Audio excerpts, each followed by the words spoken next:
things go with that 1,000 milligrams, buddy? Went fun. He took off for a while and then came back, you know. Cool. Oh, I was up until after midnight my time.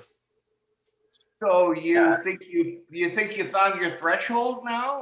On the 1,000? No.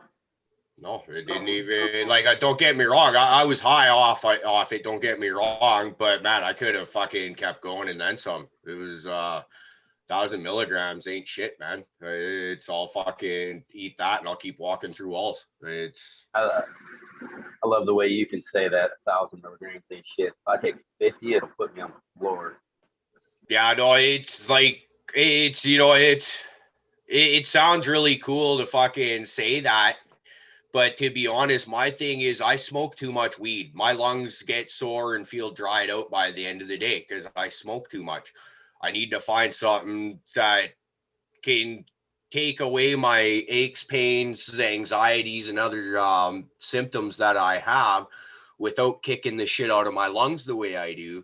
So edibles make sense, right? And so you hear other people talk about they take, like you're just saying, like 50 milligrams or whatever. And then some other people are 100, 200 or whatever to get that relaxation mode. And it's like, nah, like I can feel it, but it's just, it takes a lot to get me there. So it's like but then again, I guess that's why my doctor prescribed me 50 grams a day. Is because, well, like, fuck, man, maybe I would be able to fucking get high off edibles at that. But 50 grams a day. What's that, DP? 50 grams a day. Yeah, that's my prescription with my medical milligrams. grow license. Is you get a prescription for your amount per day that you're allowed, and then you get your plant count.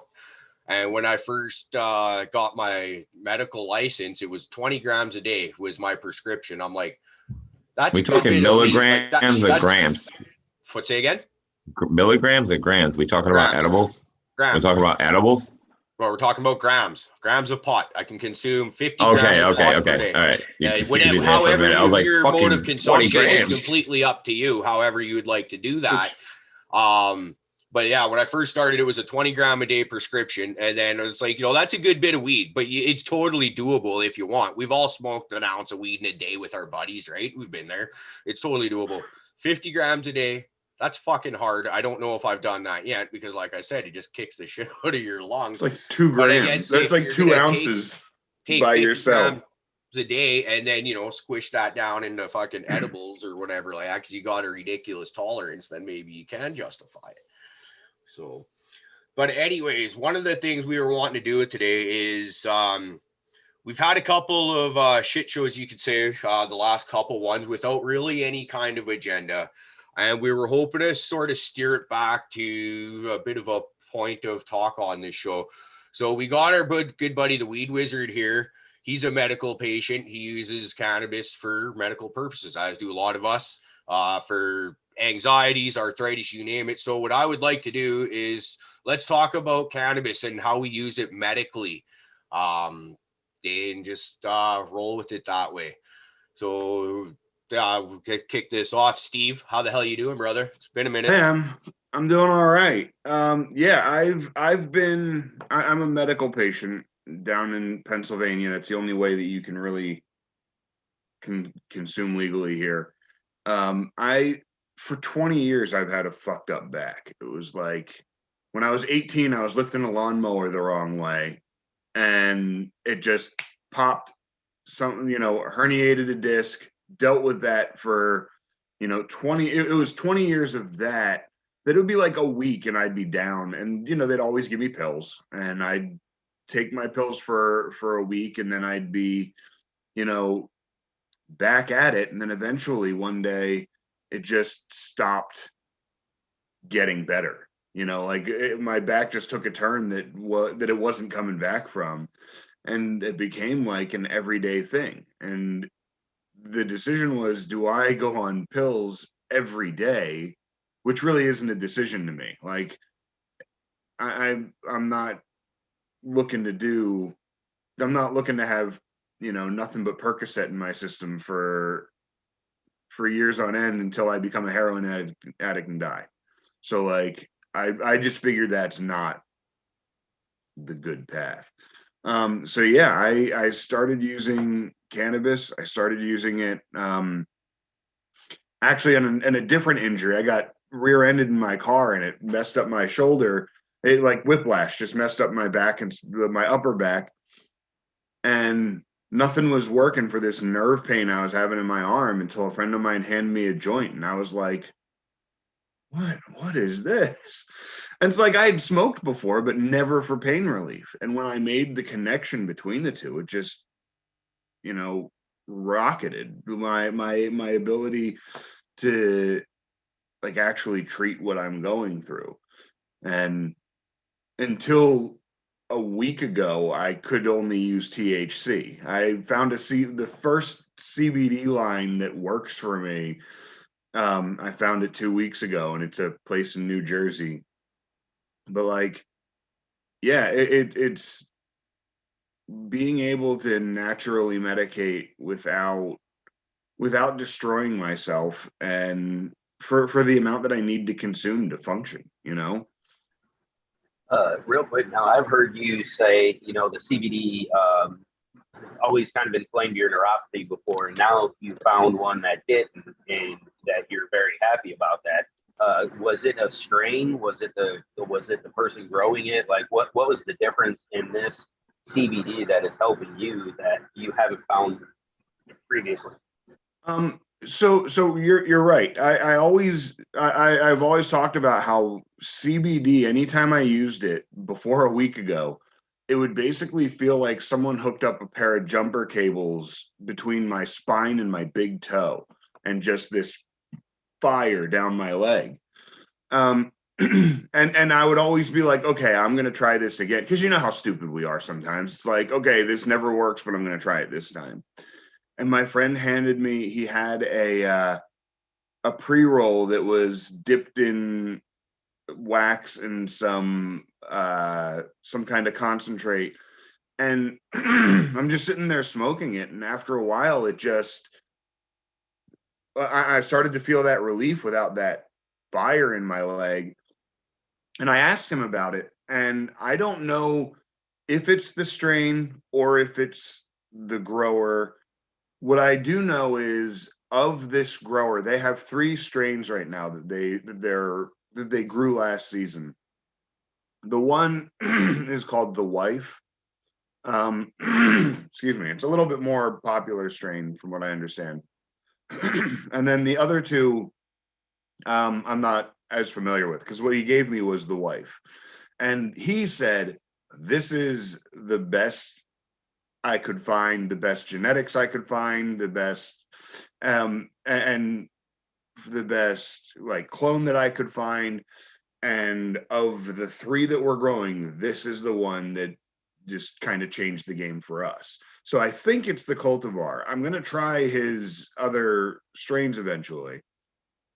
And then I'm gonna look for The Wife in other places.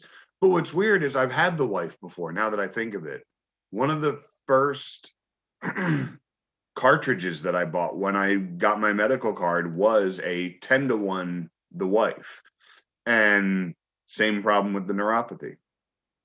So it signs kind of point to the grower, but it could very well be the strain as well. To give a very long answer to your very short question. I find it interesting. I'm a big fan of the CBD, and I get it from a few different places. And right, I'm working on getting seeds. I'm going to work on breeding and stuff into some of my more favorite genetics. So, you know, to me, I find it very interesting because, you know, I've definitely shopped around at other CBD places that you can get online, and I've noticed definite difference in effect coming from different places. And I'm very curious to see, you know, once I have my own and I've done it myself, what the difference will be with it. Because, you know, the Caribou has, and I don't know, Caribou, have you ever tried somebody else's CBD, or have you only had your own? I've tried from dispensaries a few times, and To be honest, maybe it's the kind of a reverse placebo effect, but nothing has worked as good as that Charlotte's Web has to me. I've only tried 2 or 3 other strains. And it does work. It does do something for me, but it's that when like your nerves are completely freaking rattled and you need to chill the fuck out. Nothing has come close as Charlotte's Web did, because I'll never forget just being like so stressed out. I'm shaking for like a day straight, and then just gone. It's just gone right now. And I don't know if I've ever come across anything that works that quick on me. You take like even say something like say a Xanax to calm down after you're all fucked up. It takes a little bit to get into your system and calm down. Whereas you like, you know, a couple puffs off that vaporizer and I was just chilled. So no, and like, but I'm looking forward to working other strains here, because it's like I've only grown the Charlotte's Web, 3 different phenos of that. I mean, I'm sitting on some nuclear cherries right now that knowing from where it came from, Don Miller, to shout that brother out, he sent those to me, and seeing the rest of the fire genetics that guy sent me, I'm guessing there's probably something interesting to be had in the nuclear cherries. I sent you one of those beans, Fluff, when I sent you your last package there, along with a couple Charlotte's Web beans. So I think I sent you some Freedom Dream CBDs from the Hurtin' Albertan. And I think pretty sure I gave you all 3 phenotypes of the Spider Girl that I worked or started working. So you should have a bit of stuff to sort through. Yeah, I'm excited. Hopefully I get a good mail to start working with, to start putting some CBD back to these strains.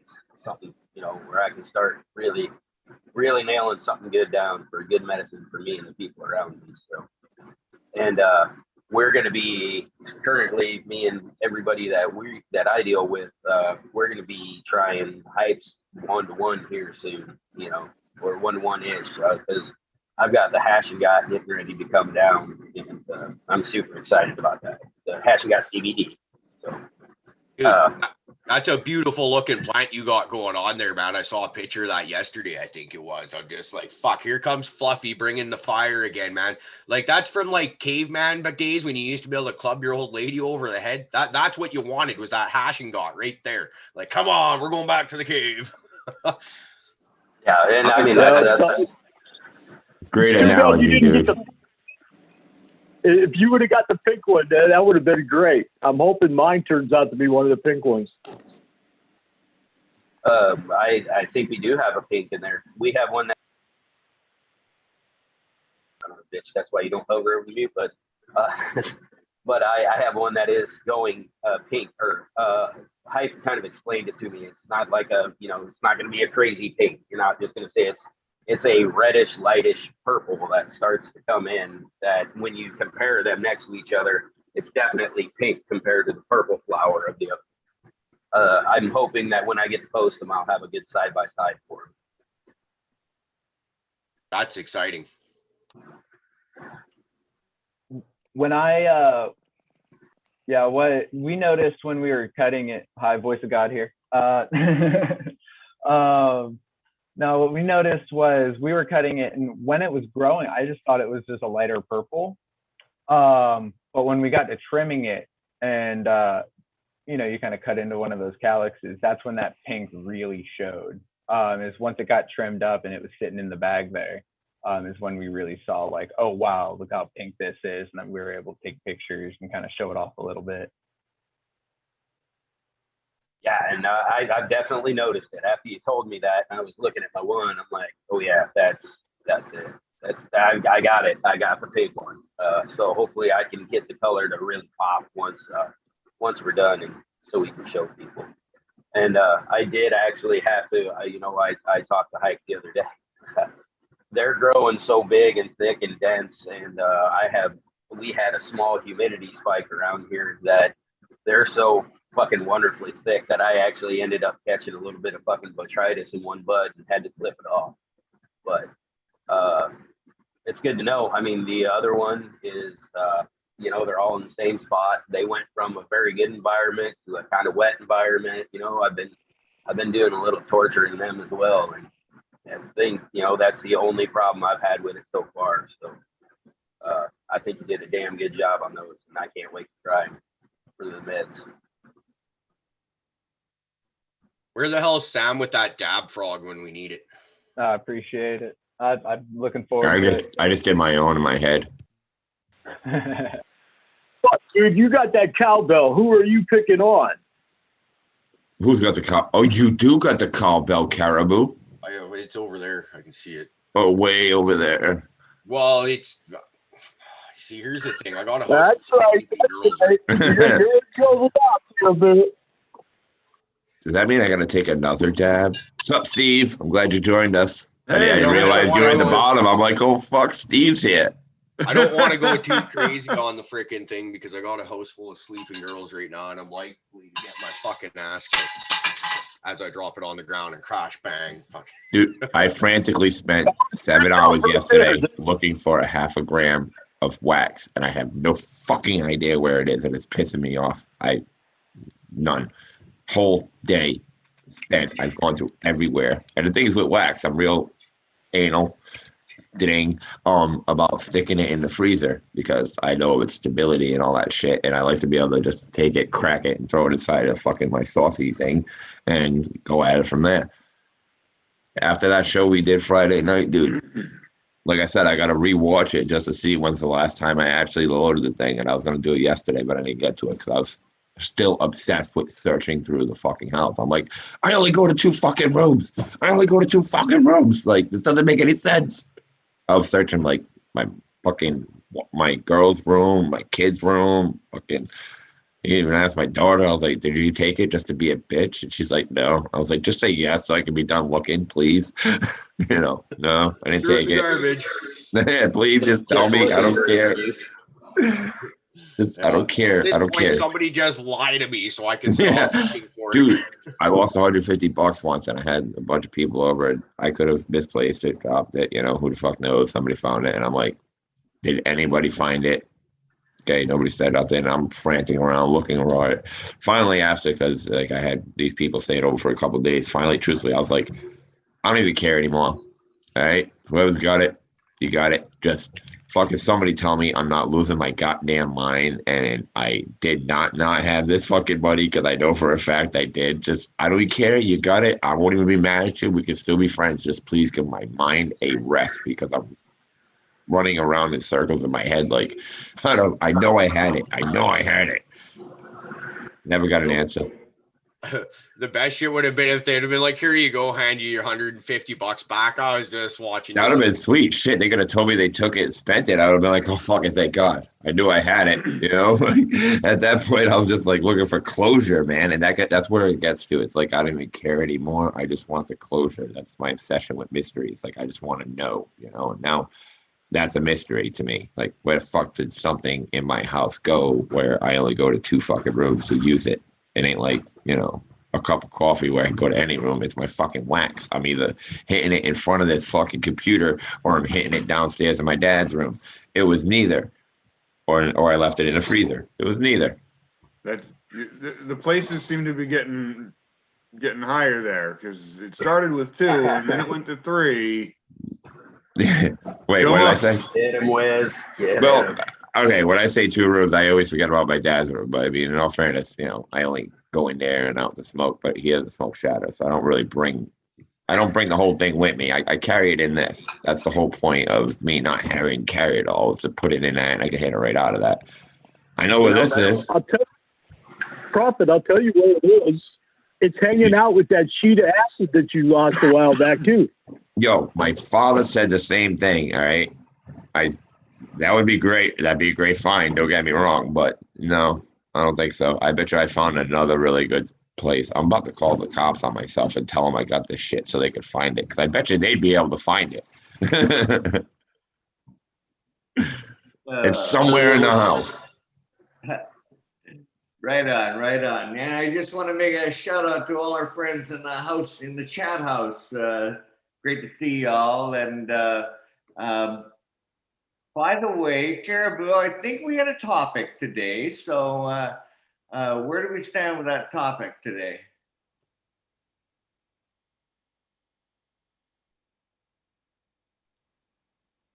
We're talking. We're It's got talking. the best timing ever. Medical pain uses for medical marijuana, right? Is that what we're talking about? Yeah. I think that our was the first, topic.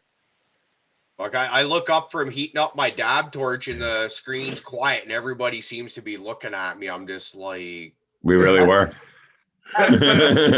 We like to try to make it as We- uncomfortable as possible on you. well, it worked because I was just like had that deer in headlights, like, oh shit, everybody's looking at me. Look, yeah, I know we think Well, it would be a great idea. Rick, you're up to bat. Why did you start? What was your thing? You know, you're the older one. You're the elder here. Why you started before all of us? Why, no insult.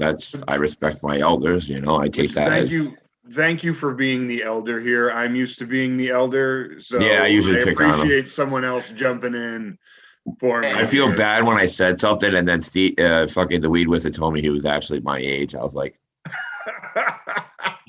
I just look old as fuck. wow, I'm sorry, dude. well, that's Hey, bro, I feel you. I have the exact same problem. My best friend's a year older than me, and the other day we zoomed, and he's like, "What the fuck? How are you this gray?" And he's got like full head of hair. Dude, you look like you've Just- seen God. Like your hair, your facial hair, all of it's white. you know something, and I swear to God, I do not dye my hair. I don't. This is it, man. That's all I got. You're looking it's good, like- man. Look It's at like Willie Nelson. he's got little Hold on. like I have a little bit of white hairs, but I'm only a little behind Rick, and he's like a little way more older than me. I'm worried. I don't look like the weed wizard though. Prophet, I'm talking to gods every day. So Yeah, well, yeah. So Rick, what got you into it? Why do you do it? You're up. Absolutely, yeah. And when anybody makes a comment about me being the elder, I'd look at it as a sign of respect. Okay, so yeah, so not to change the subject, but I've met Jim Peters. I've seen him on the Grow Show, and he looks like he's been around a while. Very extremely knowledgeable. Operated a few greenhouses and main big commercial operations. Anyway, that's my rant. Yeah, so I started, quite frankly, recreationally, and never appreciated what it was doing for me, and what it's done for me for so long is. Well, then, okay. So when it became medical, I thought, well, why shouldn't I go legal? It's been a while, and that would be cool. So I had to come up with a reason why. And at the time, I was suffering quite severely from arthritis in my hand, and and that was one of the one of the qualifying conditions. thank you for qualifying. Yeah, so I went with that, and but now it's not like a before and after, but there was it was a psychological thing. But I did find that although my pain from arthritis didn't go away, it helped me a shitload to deal with it. And that in itself is a medical benefit. And I'm still having trouble staying on. Oh, here's not sure how that story. I mean, that's a long story, but not sure how it all finished.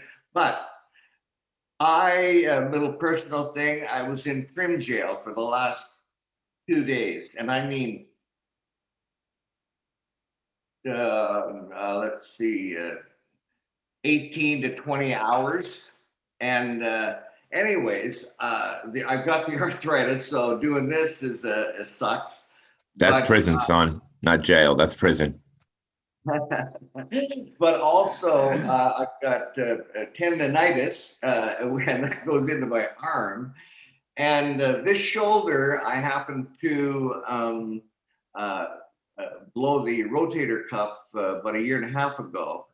So this whole when I woke up this morning, it was like, I mean, it fucking hurt. Mm-hmm. Rick, can I ask you a question? Okay, like a side question. Were you a pitcher? A printer? A pitcher. Were you a pitcher? I'm just curious because you got a lot of arm damage, rotator cuffs. I'm just curious. You don't have to answer it. Just go back to your story. But I was like, wow, sounds like a pitcher's injury.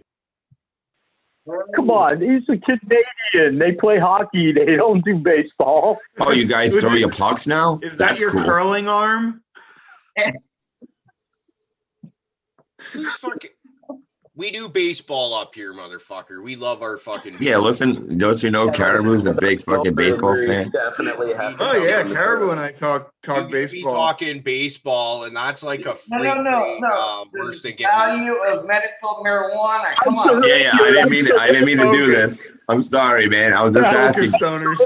I was curious how you got your injury. Steve and I are Anyway, gonna my meet story every one will of be you, over and now real it's quick, Blue real Jays quick, and real quick. Here we go. So got up and I was in so much pain and went over, made the coffee and kicked the cat. I don't have a cat, but if I had one, I would have kicked it.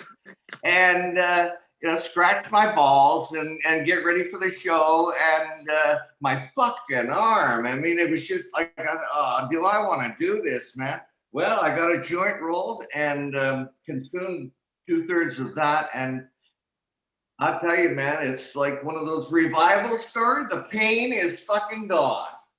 The pain is gone. Are you still using the CBD too? Praise the Lord. The fucking pain is gone. Oh, we're not supposed to be on this show, but Oh, you're fine. my story, and I'm sticking to it, and I'm going to kick the ball back to Caribou. You pick somebody else who wants to tell their.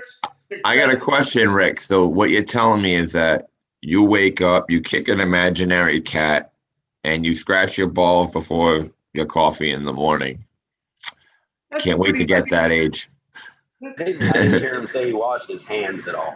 So. I didn't either, but you know what? It's his computer. Okay. I can imagine it's worse.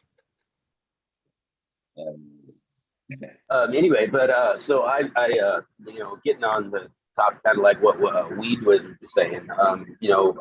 I've definitely found out with some of my different neuropathy and arthritis as well that usually when I take too much THC in my system, or if I get too high, I can start feeling some of the things that it generally helps start to actually not be helped anymore. Like almost like it's relaxing like a nerve or a muscle too much to where it starts actually hurting again instead of helping. And I'm wondering if that's kind of, it does such a good job of, and as an anti-inflammatory, if it doesn't actually, once you get to a certain level, become a detriment, I can actually speak a little bit to that, Fluff, in how, because you're talking about like CBD, right? CBD sometimes hitting that point where it's like gets to a too much and you're no longer getting relief from it, you said. I right? actually have the problem with THC. Like your same situation that you have with CBD, I have with THC. Okay. If I use too much, it can actually start flaming up like my neck injury, my back injury, stuff like that.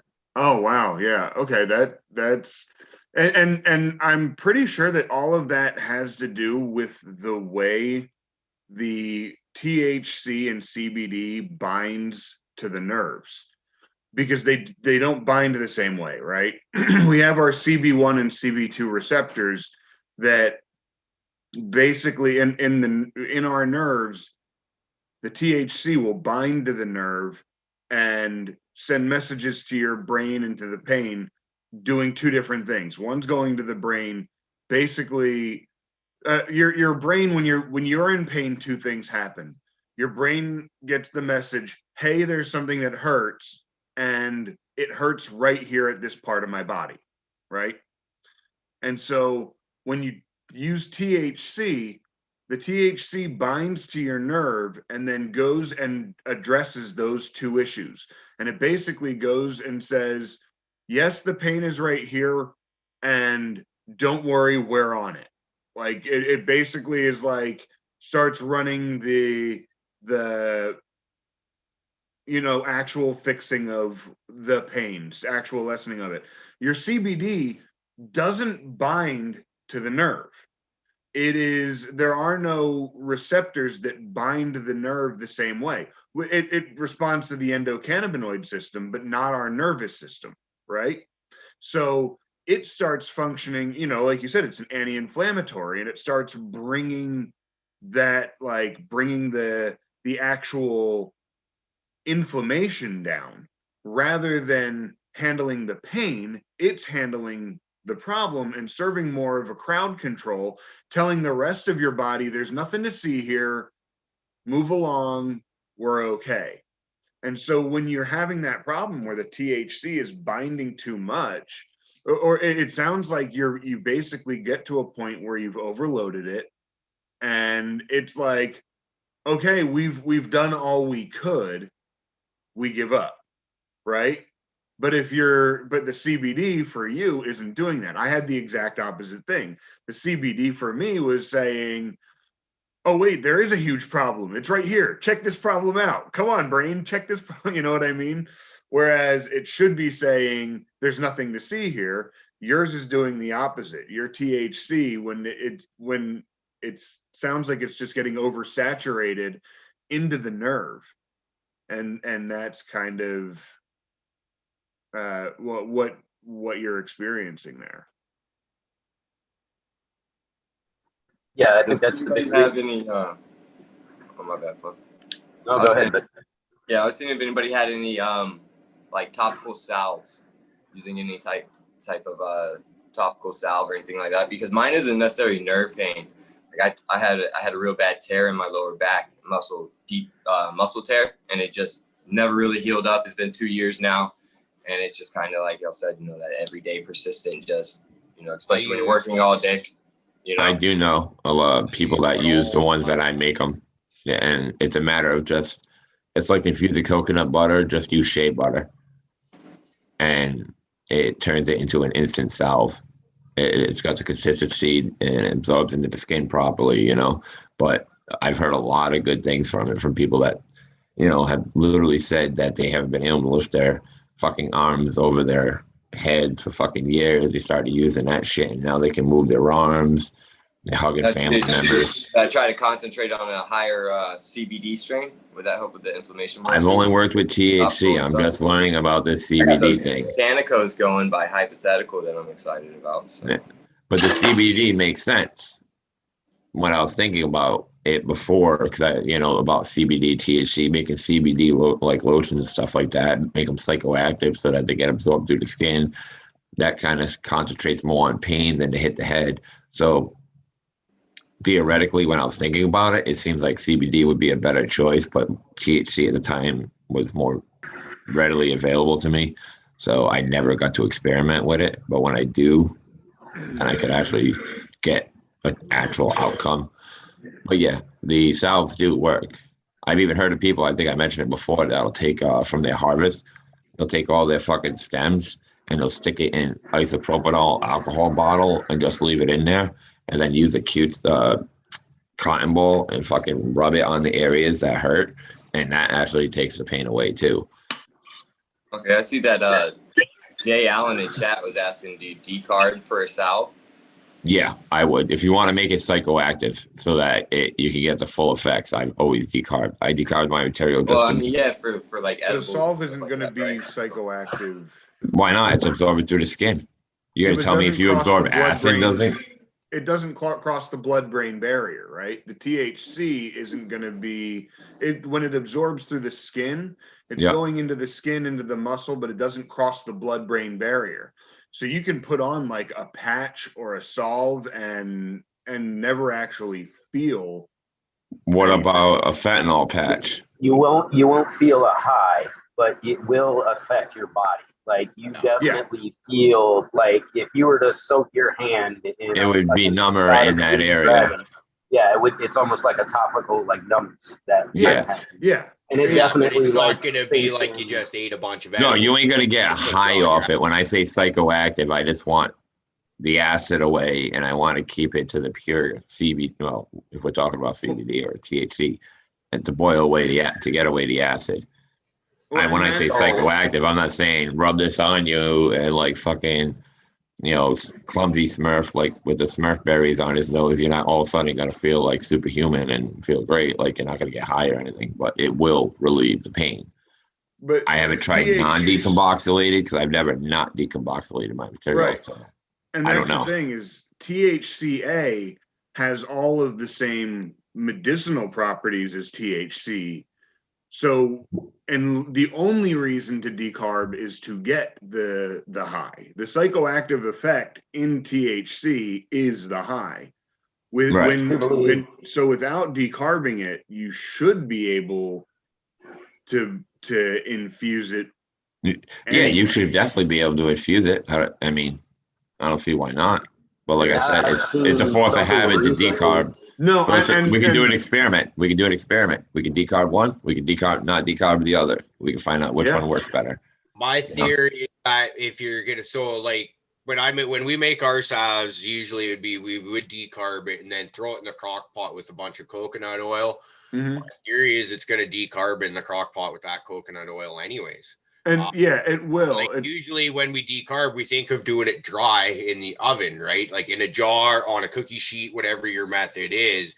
But I've heard like quite a few people in the last month or two that saying like they'll just do a slow decarb and do it in their oil or whatever, and it just slowly heats it up. Yeah, I'd kick the crock pot to high and let it go. It doesn't get any higher than like 270. I actually was recently saw about I don't know if you're familiar with Vanessa Lavorato. She was on she's a cannabis chef, and she recently wrote a book, and in it they did all of these experiments with decarbing, and they found that their best process was just to decarb it for like 15-20 minutes in a like Pyrex dish with tinfoil on top of it, so that all of the molecules in it, instead of escaping into the oven, stay in with it. And then they decarbed it that way for only like 15-20 minutes. And then they infused it for only about a half hour, because they found that you get about 60% of the cannabis infused in about a half hour. You get about, and then from that hour until 3 hours later, that's when you get up to another like 18% more, but you never get 100 unless you do it for like 8 hours. So really you get as much as you're going to get in that first half hour of infusing, according to the experiments that she was running. Hey, Steve, you're way too fucking intelligent for a morning show. I think we're going to have to shut this down and bring you back on a Tuesday night when we're all prepared to think, buddy. Why, you're not thinking? You're better off having me an intelligent conversation now, man, rather than giving me the whole day. Spout off all this great information, and my fucking wheels are just smoking trying to keep up with See, this is when my wheels are taking everything in. Usually I'm spurting shit out at night. So I mean, that's me when you guys are talking about gross stuff and things like that, where I'm like, I have seeds out back and in dirt, and I'm not even cannabis. I mean, it's just lettuce, and like I have herbs growing out back, and I'm terrible at that. So hey, those aren't easy, man. Don't knock yourself. Yeah, I found cannabis easier than some of the herbs and shit. My chives and mint are just fucking beasts. Chive game on lock. Yeah, that's really. He's gonna be pushing that shit in the street. I keep saying I just want to replace my lawn with chives now. Like, it smells so good when you mow too. It smells so good when you mow. Like we have a lot of natural onions and garlic. Yeah, me too. That grow in my area, and man, when you fucking mow, it smells so good. Yeah. So I was thinking that for mint, but then mint will just take over the whole neighborhood. Yeah. Like fuck you, neighbors! All of our lawns are now mint. What kind of mint you talking? Mojito, orange mint, friggin'. There's so many different kinds of mints. I think I had 5 different brands of mints. Oh, I only grew a mojito just in case I wanted to make a mojito, but I never did. So So things are like, you up next, Dritz? Are we on to your story? I think Fluffy was going to bring something up before we move on to the next person. Okay, sorry, Fluff. I was just wanting to know if Steve knew anything about like the difference between the THCA, because there's That's been an a lot of oxymoron. stuff that I've seen lately that they have been talking about how THCA is actually a lot more effective at the anti-inflammatory and everything else than when you drop off the acid chain. When you decarb it, you actually lose a good amount of the medical benefit off of it. So do you know anything about that? Have you seen anything? I haven't seen anything that really. I've read like exactly what you just said, but that's pretty much the extent of it. Like I haven't looked into it much. I haven't experimented with it, but it is something to look into, because that'd be crazy, because then, Well, making edibles Non-psychoactive. I got a question though. Would be interesting. To Yeah. infuse it, you're gonna have to bring the material up to a certain temperature for a certain amount of time, which we already talked about. Could possibly start decarboxylating it. You don't have to have those temperatures to infuse it inside. You use those temperatures so that you can hurry up the process. Okay, so you're saying just make it a little longer and okay. All right. Yeah. So like especially like I really like green dragon. I make very traditional green dragon. I have a jar of it sitting over there. I let my material sit in Everclear for 3 months before I use it. It's non-decarb. It's stems, it's trim, it's buds, it's larf, but it's not decarbed at all. And in the end of 3 months, I mean, the shit will fucking knock your socks off in very little of it. And I know time will actually decarb naturally. It will decarb itself. A natural breakdown, goes through a process and when what's there. So, there's like a lot of CBN in it because it's set around for so long. You shake it too? Yeah, I shake it like in the beginning, first month, I shake it, 2-3 times a day just to agitate everything. And then nowadays, when it's there after a month or so, it's just, agitate the stuff, get it shaken up. That's about it. Just keep everything mixed. I think I also read that alcohol will remove the acid, but like you said, over time. Well, yeah, but then they're also finding out, like, just hanging your trim, like the longer it hangs, your bud, it's going to decarb itself. Just time and temperature is going to decarb no matter what you do. It's sitting in a jar, it's going to decarb a little bit over time. It's just the process is super slow. Well, is decarbing just a form of degradation? It's like, slowly degrading away. Decarbing is just kind of like the general term for like dropping off the acid chain off the heat. Right. So if the acid chain is naturally dropping off without heat, is it naturally degrading? Yes. Okay, so there's technically a constant decarb going on no matter how long you keep your bud for. Is basically what you're saying. Okay. Jay Allen's asking how you consume the tincture, Fluff. Boofing. No, I'm kidding. No, so I will actually just take a dropper of it, but man, that stuff's like freaking jet fuel inside your mouth. That grain alcohol, dude. But I like to make a tea of homemade stuff that I grow. So it's like mint, catnip, green tea, my green dragon tincture, and I'll whip all that together and make a tea out of that usually. And it's a very relaxing tea for the end of the night. I mean, any aches and pains you got will drop off and it'll put you right to sleep. That's what I was going to ask if anybody knew, like, like a synergetic effect, other herbs or anything that will work paired with cannabis to help, pains and stuff like that, kind of more so throughout the day. Not, everybody can get that kind of relief at night, but, sometimes this is at one work. that I don't have the answer for you right now, DP, but I'm actually going to learn a lot about. So my girlfriend, she's native from the Hazelton area and big on herbal medicines and all that stuff. And so she knows about the creams and salves and stuff that we're just talking about. And, you know, like there's a lot of really good medicinal herbs and stuff that you could throw in there to help with this, that, and the other thing.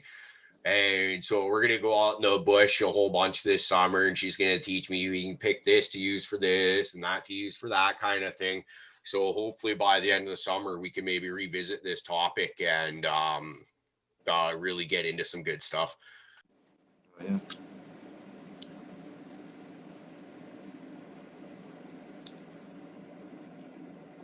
Yeah, I have I love that. I actually have a book that is nothing but how to make healing teas.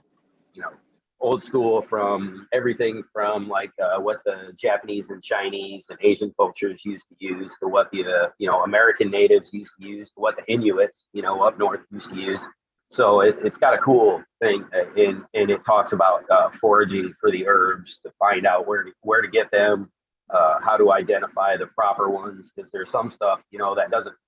I was kind of just laughing, like a hogweed and a stevia plant. So like the thing that we get like stevia from, the sweetener, and a hogweed plant look almost fucking identical. Like I have them next to each other, and I can barely tell the fucking difference. But there is a way to tell, and a lot of that, when people don't. When they try to make this stuff, they don't even get the right herbs to do it because they don't know what they're looking for. They have the wrong thing, because it's kind of like mushroom foraging. You don't just go out and randomly pick mushrooms so you don't know which ones they kill your ass. So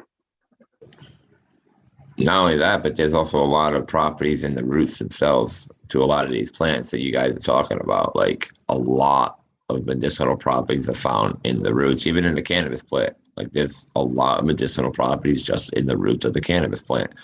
And I said before, when I made my lotion and shit like that, I threw material and roots in with my coconut oil and my butters when I was making it, just to add whatever was in there and more of it into there, because I knew I wasn't getting anything high or anything like that from the roots, but I was just extracting whatever I could medically or medicinally. I guess that would be the word. yeah, I was just surprised at some of the stuff we grew. Like I was joking around, and I grew the catnip down here from a cat. People who are on cannabis, we all know my cat loves to hang out with me in my grow room, so I thought I'd do something fun for him. And he gives two flying shits about my catnip. But I ended up buying a bunch of tea and doing some certain, like I bought a tea that actually had the catnip in it. And I was like, oh, that's weird. So we did a little research, and then when I tried it, I was like, well, shit, this stuff is like super relaxing. It's not something that you notice super medically, but man, you're sitting on the couch and you're just done. When you said T, I thought you said E. Ooh, I thought hey it was now. like, so your cat likes ecstasy. All pussy likes ecstasy. What are you talking about?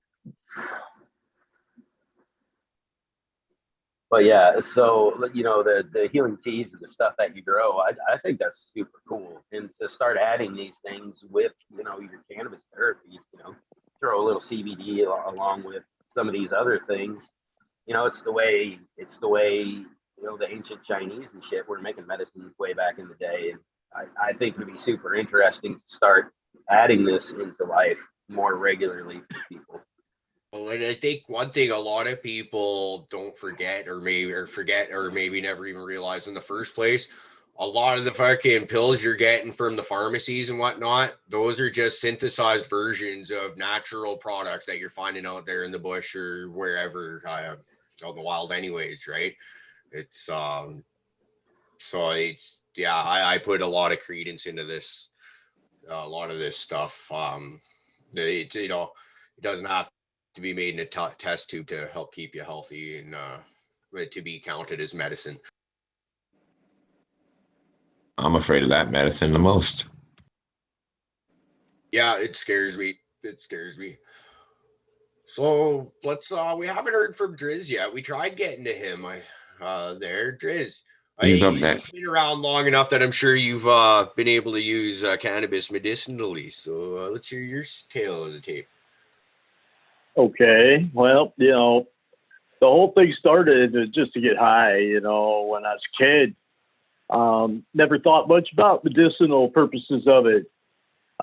When I was about 40, we moved to a faraway state where I couldn't readily get any anymore. And suddenly I noticed that, man, every morning I'd wake up and my back would start hurting, my hips would be hurting, and I'm like, oh, just getting old. I never thought nothing about it because I was just always high. And then I found somebody that I could get some from, and the minute I started smoking it again, I was like, suddenly, hey, I just noticed my back don't hurt anymore in the morning. You know, now I'm a whole lot older and it hurts anyway, but it would really hurt if I didn't smoke. Let's put it that way. At least I'm not taking any medication for it. And that's pretty much where I'm at. I mean, I just smoke from like from the time I get up in the morning till the time I go to bed at night. I mean, I probably go through maybe 2 bowls a day. It's not like I'm smoking every second of the day, but I'm always hitting the pipe, you know. It sounds like you're one of those people that can definitely just, you found, you know, what you need and you don't nearly fucking overindulge or whatever.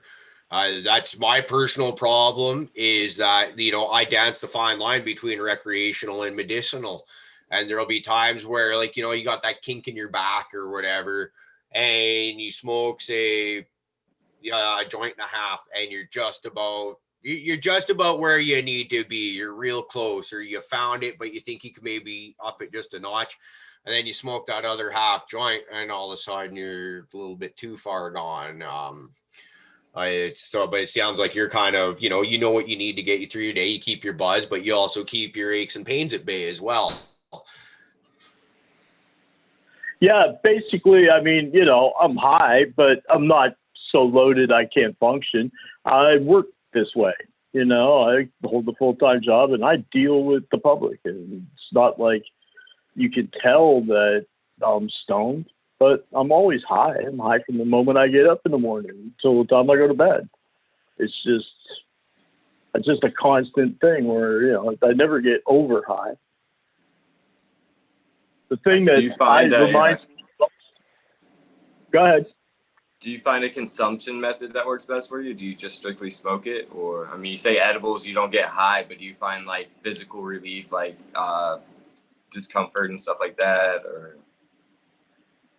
yeah, I you know, the edibles aren't my thing, you know, because I've taken a bunch of them and I never get your buzz at all. That I don't feel any different than, you know, because I'm already high in the morning. So I take them and I can eat, man, a whole bag of Johnny's gummies. And, you know, Terp sent me these big ass Rice Krispie things that were really nice. And, you know, but I ate them all and never felt a thing. You said the RSO doesn't work either, huh? Yeah, I've tried RSO. That didn't do anything for me either. Never got high. You know, I mean, sure, I never feel any pain, but I don't feel any pain when I get high. So I don't notice any difference. It's not like, you know, oh, I take these and, oh, man, an hour later, I'm like ready to go to sleep. No. It's like, okay, snack time, you know?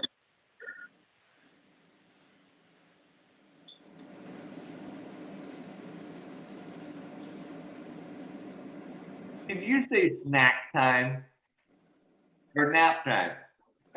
Oh, Nap time. Snack, SNACK.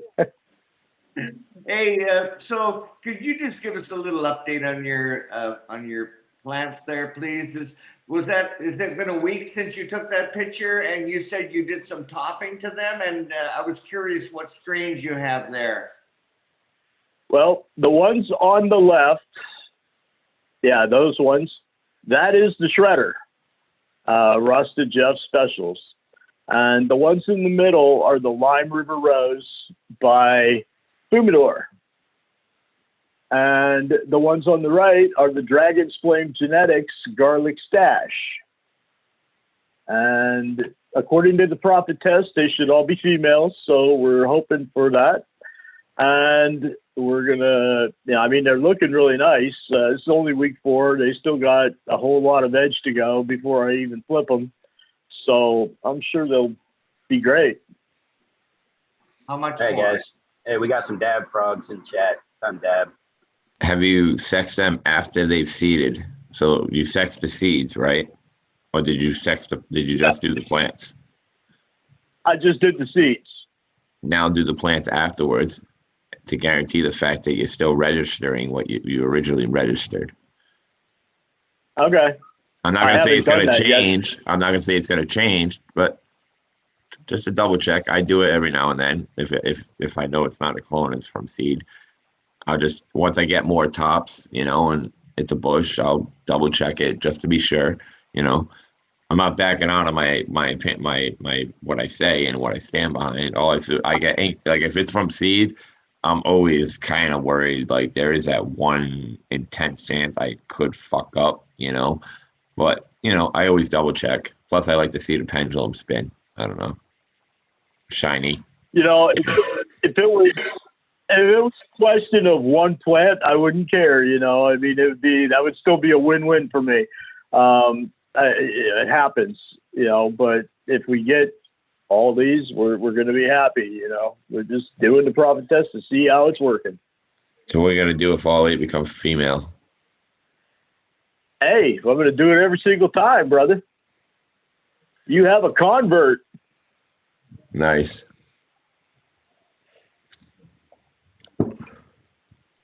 So who's up next for the medicinal story? 71. We've gone through everybody, have we? How about we go through, or I can real quick. Yeah, DP, usually right? For like mental health aspects, you know what I mean? It really helps with me for a myriad of things for mental health, PTSD. I know that absolutely fits in the conversation, brother. Let's hear it. Yeah, just depression and stuff like that, anxiety. I got like sensory, like just taking in what's going in around me sometimes can be, a lot. So it helps me just kind of slow down and able to and process things and not really react and just kind of observe what's going on. And that's helped me out because when I was younger, I got into a lot of situations that weren't that great because of overreacting or something, And so cannabis has definitely helped me in that aspect as well. And I just want to know if it helped anybody else. Yeah, exactly that situation you just mentioned, where overreacting to stuff. I'm bipolar, so basically, to anybody that's not doesn't really know what that is. Basically, the short and skinny of it is I'm a spaz. I have bad reactions to stupid shit. And there's been times where just sometimes you lose it over something little, but sometimes you lose it over something big. And when you lose it big time, bad shit happens. And I have found that being able to just have that, if I could just remove myself from that situation long enough to smoke a joint or whatever, and then all of a sudden the chill out process, it begins. And then suddenly the agitation level just slowly drops and simmers away. So that's how at one point we all kind of talk about how we got into it. We get high, we had a good time, but you wonder if the mental aspect that it was helping us in the very beginning when we were dumbass kids who just wanted to get high wasn't what we were really searching for. Was that relief in the mental state that we didn't. Yeah. We say we were using it recreationally, but were we really using it medicinally on the side to help? Because all cannabis use is medicinal use at the end of the day, right? Because I'm diagnosed with major depression disorder. So in which for folks that don't know about that, it's not that I'm walking around always a depressed person. It's that when I get in, when it hits, it fucking hits, Yeah. So like you guys see me most of the time, I'm an upbeat, very cheery person, and then I'll just hit a brick wall and it'll just be like you know, I just like, I can't find the path to do anything, you know, but I can find that path sometimes a little easier when I have like a good sativa that's gonna just get my brain up and clicking, and which, you know, really works in tandem with the pain sometimes, because the two things go hand in hand. The back gets worse, the brain gets worse. And so having something that relieves the pain and then also tells the brain, like, no, no, no, we can get a path through this, like that, it works together, you know. Yeah, I hear what you were saying about the depression. One of the things because I'm just learning about my own mental health in this last couple of years, really, starting to get into it. And one thing I didn't realize that for a lot of my adult life, I was depressed. Now I come to this realization about a year ago, and real because you don't have to be necessarily, like you said, don't have to be unhappy all the time to be depressed. That's not necessarily the nature of the beast, although I'm sure it could be for severely affected people. For the most part, I'm just like you, Steve. I'm very much myself. I'm a very much a morning person. I get up, I have my cup of coffee, fuck right as rain, man. You throw some music on in the background, life is good. But it's everything else that gets you going throughout your day. This affects you, that affects you. Maybe you're lonely, or just whatever your certain circumstances are. And then but then you start realizing that you start every day up here, but by the time you finish, you're down here. Yeah. That's not happiness. Happiness isn't finishing your day way down there. Happiness is starting off up here and maintaining roughly somewhere around here throughout the day. Yeah. It helps me do that because and another thing I realized, I used to be like really good under stress, man. Under pressure, that's where I was always at my best. Now I don't deal with stress like I used to anymore, man. To me, adrenaline feels like I'm overdosing on cocaine. A lot of the times, it's just I have an adverse reaction to it. Maybe it's just too much fucking in my shithead days when I was younger. Yeah, And so I get that. when stress fucking starts to get me going, and I've overdosed fucking twice, so I know what I'm fucking talking about when I make these comparisons.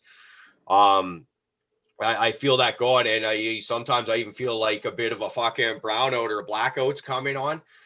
You smoke that joint, and particularly, like I was saying earlier, made the case with the CBD, where it's so high stress, you're shaking, and all of a sudden your life is, everything might not be perfect, but motherfucker, you're not shaking. You're able to focus on something other than the problem that's right here in your brain that you just can't get rid of it. Like, fuck, man, like, shout out to Cannabis, you guys. Like, fuck, I know, somebody else talk for me, please.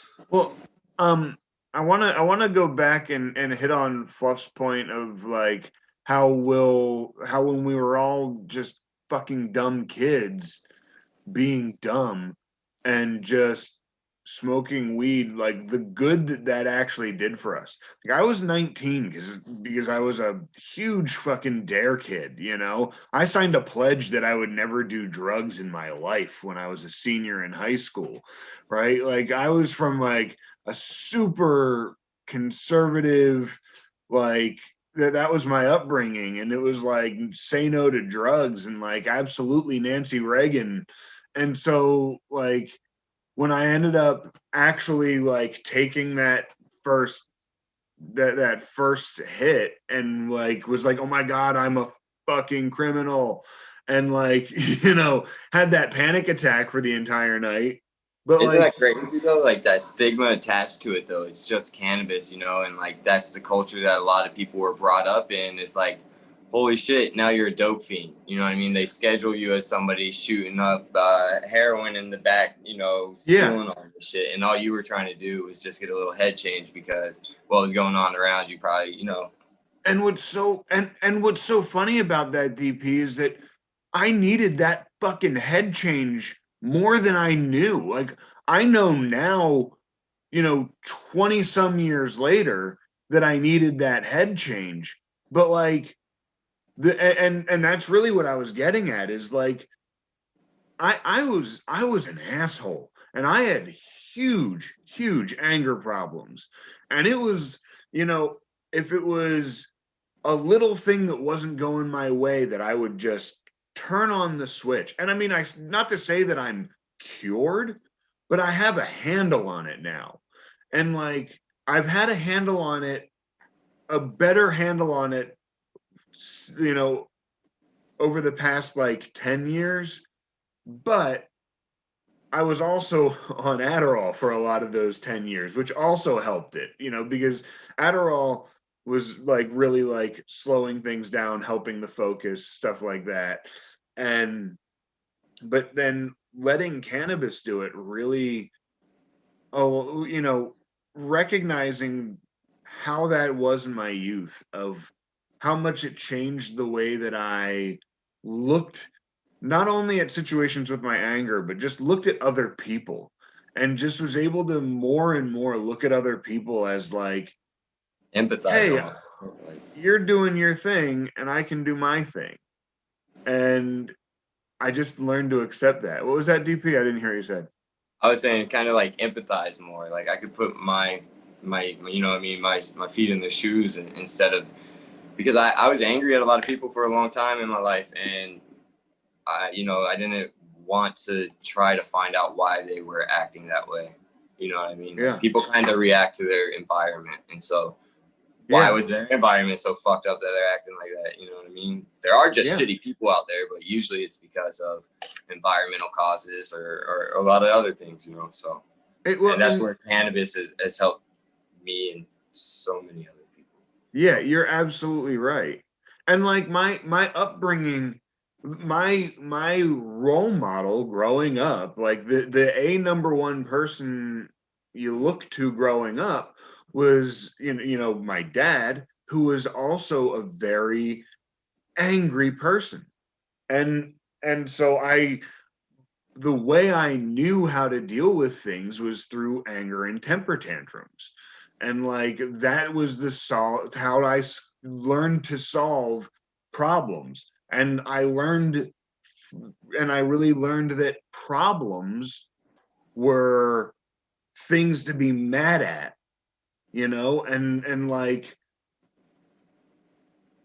and never was very good at solving certain you know, like, it was like, I'll be angry at the problem before trying to solve it. And like, so I never handled things well, that like, that emotion just turns to anger so quickly, and cannabis relieves that. It turns that dial down, and it gradually started doing that from day one, and I just didn't know it.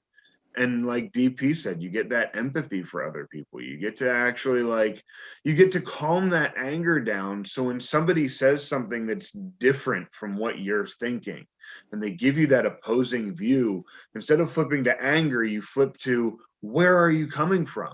I'm curious now. You know, I want to hear your story. I want to hear, why am I, and it, you know, it allowed me to accept being wrong about views. Right? Like, it allowed me to say, if you tell me what it's like to walk in your shoes, because I know what I think it's like to walk in your shoes, but instead of telling you what it's like to walk in your shoes, I want to hear what you know? And that's such a switch that happens with cannabis, not just the feeling of it, but the environment of it, the collective nature of it, the collaborative nature of it, you know? All right. Tag. That was all really good stuff, for sure. That was all really good stuff. No, I like what you're saying. I mean, I was diagnosed ADD very young, put on Ritalin, all that good shit. I was constantly spinning, man, just constantly spinning my wheels, constantly, you know, I couldn't focus on shit. And, you know, the Ritalin would help slow you down almost the same exact way that cannabis did for me personally. And I always thought it was neat that I couldn't stand the way Ritalin made me feel, but I loved the way that cannabis worked for me. I don't find it to do as good to keep me to focus as While it might look like I'm focusing, I'm more spacing out on shit. It does help me. My wife, as much as she sometimes begrudgingly admits it, there's a lot of things that it has helped in my life. Between pain, being able to stand somewhere long enough to, focus on the situation, be a little more present in the moment rather than, my whole body hurts. So I got to run around fucking doing shit because the second I stand still, man, everything just stoves up on me. We don't want that. But, now I can be a little more in the moment with people because I can, stand somewhere for any amount of time and actually talk to somebody because of the relief that I get from it. Yeah. So, I totally understand that there's so many grades to it that it, helps. It's quite amazing. And it does suck though, the one drawback, we ought to talk about it, and sometimes you feel like you're losing your damn mind. You can't find shit, you forget shit. So, it's really the only drawback I've ever found to it is being a stoner. But I used to have like my mom the other day was like, you have a photographic memory, and I've never had a photographic memory, but I used to have like a really oddly good memory for a lot of just random shit. Like I like memorized every movie I watched and like stuff like that, but like I don't have that anymore. I don't have that sharp edge that I once did. And you're right. That is the drawback that, yeah. This has got to be the difference for me is I've never been the sharpest damn tool in the shed anyway. So me getting any stupider isn't the greatest thing in the world, but I don't feel like maybe I've gone over the line, as far as some people have. They just have more shit to lose than I do. I just don't have that many brain cells anymore. I to make a point, you mentioned ADD, and that's something that I've never actually been diagnosed with, but anybody that's ever been around me and pays attention to me would be like, yep, for sure, kind of thing. And like, so just like, I just coming out of like spending 8 years with someone, right? And in that 8 years, I'll go through hobbies like people change their underwear, is what I'm getting at, right? Just like from one thing. And when I get into a hobby or whatever, I don't just do it a little bit. I fucking dive in head first and go all in. And then it's on to the next thing. It fucking drove the wife fucking nuts because it's, hobbies cost money. And why don't you just stick with the same fucking one kind of thing? And like I said, go through and like change underwear, cannabis. And as soon as I started smoking it again, not quite 5 years ago, I got into growing it. Cannabis is the only one that has been able to maintain my attention and my focus. The only one, and like all the other ones we're talking about, like I might get into, say model trains was one I got into about 5-6 years ago, I want to say. And it's really cool. You get to focus on this and that, but it's also a very expensive and it takes up a lot of space. And so when I ran out of space and needed this pieces of track and shit like that, it gets put away in a box. Then it's on to the next hobby. Cannabis, as soon as I started, you go downstairs into your closet, your girl room, your tent or whatever, and it's always there for me. It can always, and there's like just so many different aspects to growing, which is one of the things that like there's always just something to focus your attention on in there. And I love it. It's like, and I think I've said this on the show before, it's like in that Fast and the Furious movie where there's Jesse guy's talking at his computer and he's like talking about, hey, there's something about cars, man. It just does something for me and calms me down. 100% that. How about, I think I was talking with Hypothetical Gardener the other day, negative side effects of cannabis use, with different strains and stuff like that too. Cottonmouth, of course, you know what I mean? Sometimes couch lock when you don't want it, those are the major ones. But how about, strain specific ones sometimes, like Hypothetical Gardener was saying, like one, he it makes his mouth real restless. He's always moving his mouth, and one might make his legs really restless or something like that. And overconsumption of some strains will actually I've never exacerbate. had cannabis do anything like that to me. Maybe occasionally I'd smoke a strain and have a slight moment of paranoia.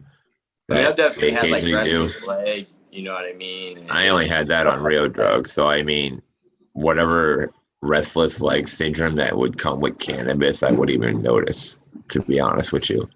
I'm always moving. Like I'm always like tapping. That's another thing. I'm always moving too around my house, but I'm always moving.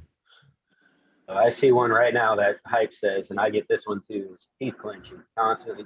Yeah. Dog. Like, very. Really? I don't know what. Yep.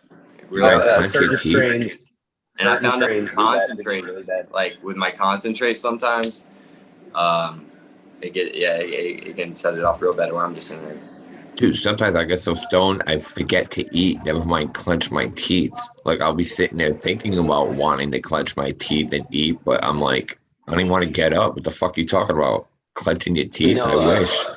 A couple of you guys have got to try that Hawaiian that I've given out to a couple of you guys. Awesome. And, that one, to me, that I fucking stay away from that. That's probably like the strain that a lot of people of mine really fucking love. And I honestly stay away from that one quite a bit because if I hit that motherfucker too hard, it'll straight me to straight up fucking panic attacks.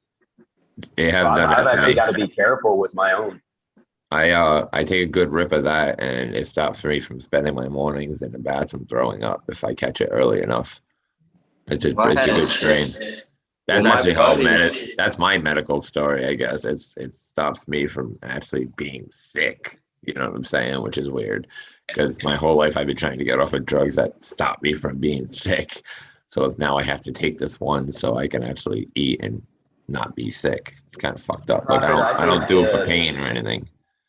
Well, I think between a lot of, I think a couple of us know your story a little better than the people that we listen to. You're not just battling like old drug addictions and stuff, man. You got some problems that the stuff's really been helping you out with, between cancer and, all this stuff. You're quite the medical patient comparatively to all the rest of us. Yeah, I mean, you probably have the most to speak on when it comes to how cannabis has helped you in your own. Yeah, I probably do, but mine's kind of in my mind. It's basic, I guess, because I've been a real drug addict, and the whole ordeal of getting drugs and then being put on pharmaceuticals and how easy it was and how detrimental those were. And then coming into cannabis. And like I said, I didn't come into cannabis because of cancer.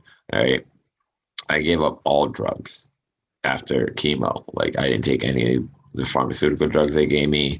Cancer never even thought my mind because I was clean, So I was like, that's a rebound for me, because we all started off smoking weed, fucking to get high and shit. And I felt that would have been a mental, reset in my head to start me back fucking going. I don't want to call it a gateway drug, but I'm going to be honest with you guys. It's a fucking gateway drug.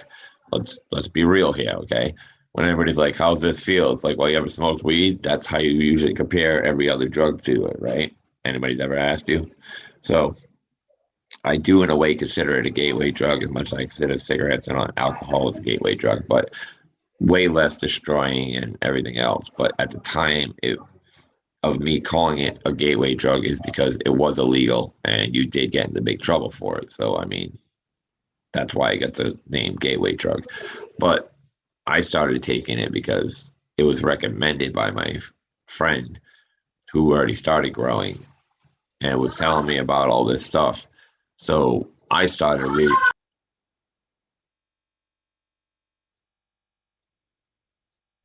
He is getting really good with that fucking mute button, though, isn't he?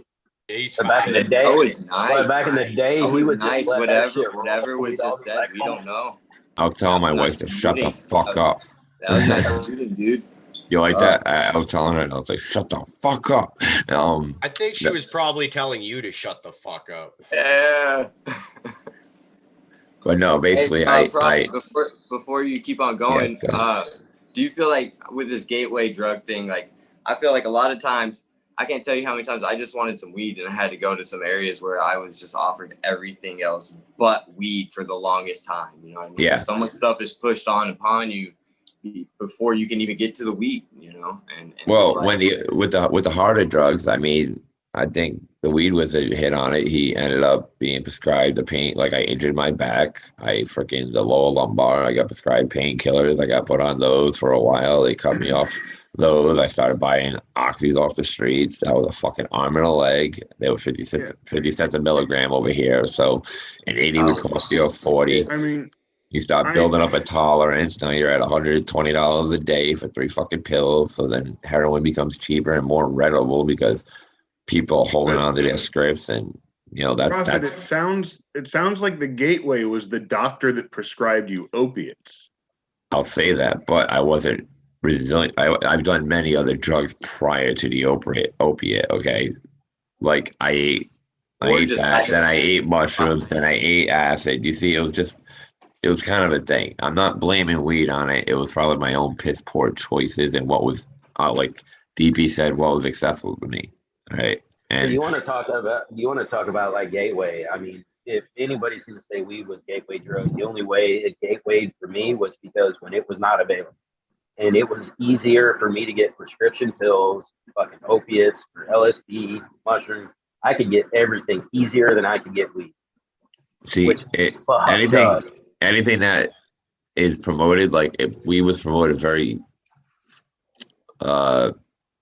easy to me as growing up, right? I was that little kid that was hanging out in his dad and his uncle's rooms that was fucking being fishbowled at like 5 years old while I was being babysat by him, and I'm watching fucking cartoons and eating cereal. And you know, one moment cereal and cartoons get even more interesting than normal for some reason at Uncle Scott's house. I don't know why, but it does. So, okay, you know, I always knew about it. It's always been around, and I never seen it as a bad thing whatsoever because my family isn't bad. They never did bad things. So nobody could convince me that weed causes people to do bad things, right? So the reason I said that it being, at the time, be considered a gateway drug is if you got busted with it, they still considered it a fucking drug, whether you wanted to or not.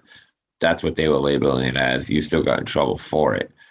I did start smoking weed. I never smoked cigarettes. I started smoking weed, and then I went to other things. In my mind, it worked out as a gateway drug for me, but it was never promoted as bad by my family. So that was, you see what I'm saying? I think another aspect to that is like oftentimes weed is the first drug you try because I don't know, it's just for whatever reason, it's the most abundant, or like alcohol or whatever. But alcohol doesn't have that charge on it like other drugs do. Now, for the most part, growing up, weed was considered just as bad as cocaine, heroin, PCP, or any other fucking drug you want to throw out there. You get your hands on weed and you smoke weed and you get into these giggle fits with your friends and you're like, holy shit, this is a lot of fun. I wonder what cocaine's like. Maybe not that fast, but you see where I'm going with it, right? Yep. Or maybe you try mushrooms second and like, wow, mushrooms are a lot of fun, or acid, because that's how it went with me up the ladder. But by the time I was 13, I'm fucking doing 8 balls of cocaine, and wasn't much longer until I was into fucking doing down and shit like that. Right. And so I think that if, like, with the way we're starting to change the education a little bit here on all drugs too, not just cannabis, but if when I had started out, because I started smoking weed the first time when I was 11 years old. Now, if back then we had the knowledge now that, okay, so it's kind of a medicine, it can help, you know, like it's like you're too young to be smoking it, but it is not cocaine, it is not heroin kind of, right? If we could keep that there, I wonder what would have happened, because if they separated the two. I have that addictive personality where I like doing fucking drugs. And, you know, so weed was a lot of fun, mushrooms a lot of fun, acid's a lot of fun, and you go on up the list and all this shit's a lot of fun. And let's face it, heroin, cocaine, all that shit, it's a lot of fun when you start doing it. Well, have you seen that shit on Instagram? That fucking the canna bumps or whatever the fuck it is. Yeah, it's snortable fucking cannabis, THC. Man. You know what I mean? They give you a little card with $100 little fucking roll up thing. You know, it's just like, you know, like That's I crazy. knew it was gonna go there one day, but This is the first I'm hearing about it. Yeah, but me too. it's all But over that's crazy. Instagram recently and shit. It's just like, yeah, and You know like what? I'm just gonna But keep growing pretty nubs to fucking grind up and smoke because this shit's I'm getting gonna ridiculous. let me. Yeah. All right, so I'll wrap up my story real quick. So, like I said, I was clean. My brother came to me. He was already growing. Introduced the whole curing cannabis or helping with cannabis thing. So I looked into that, and I just helped him grow as something to do because I've been sitting on my ass for like 6 months.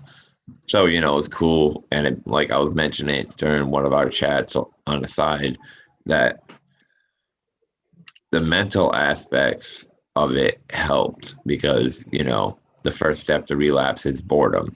I wasn't worried about relapse, but I was definitely worried about boredom becoming a fucking breaking point for me. All right. So it gave me something to do by growing. All right. I wasn't even smoking this shit yet. And then once we harvested and he was like, oh, you could do, like, I was the researcher. I researched everything you could do with it medicinally because that's what it was brought to me as medicinal, not to get high the second time around in my life. All right. So I was introduced to cannabis twice in two different aspects. So the second aspect I took very seriously. And we started growing. The whole idea was to get me on RSO. But when you start growing and when you're my brother who doesn't have a problem and his idea is to grow for money, and then you have me whose idea to grow is to help people, it becomes very conflicting. So I'm taking material to make medicine, experimenting and giving it away because I want to see if it works, and B, if it does work, it makes me feel better about myself because I'm helping other people.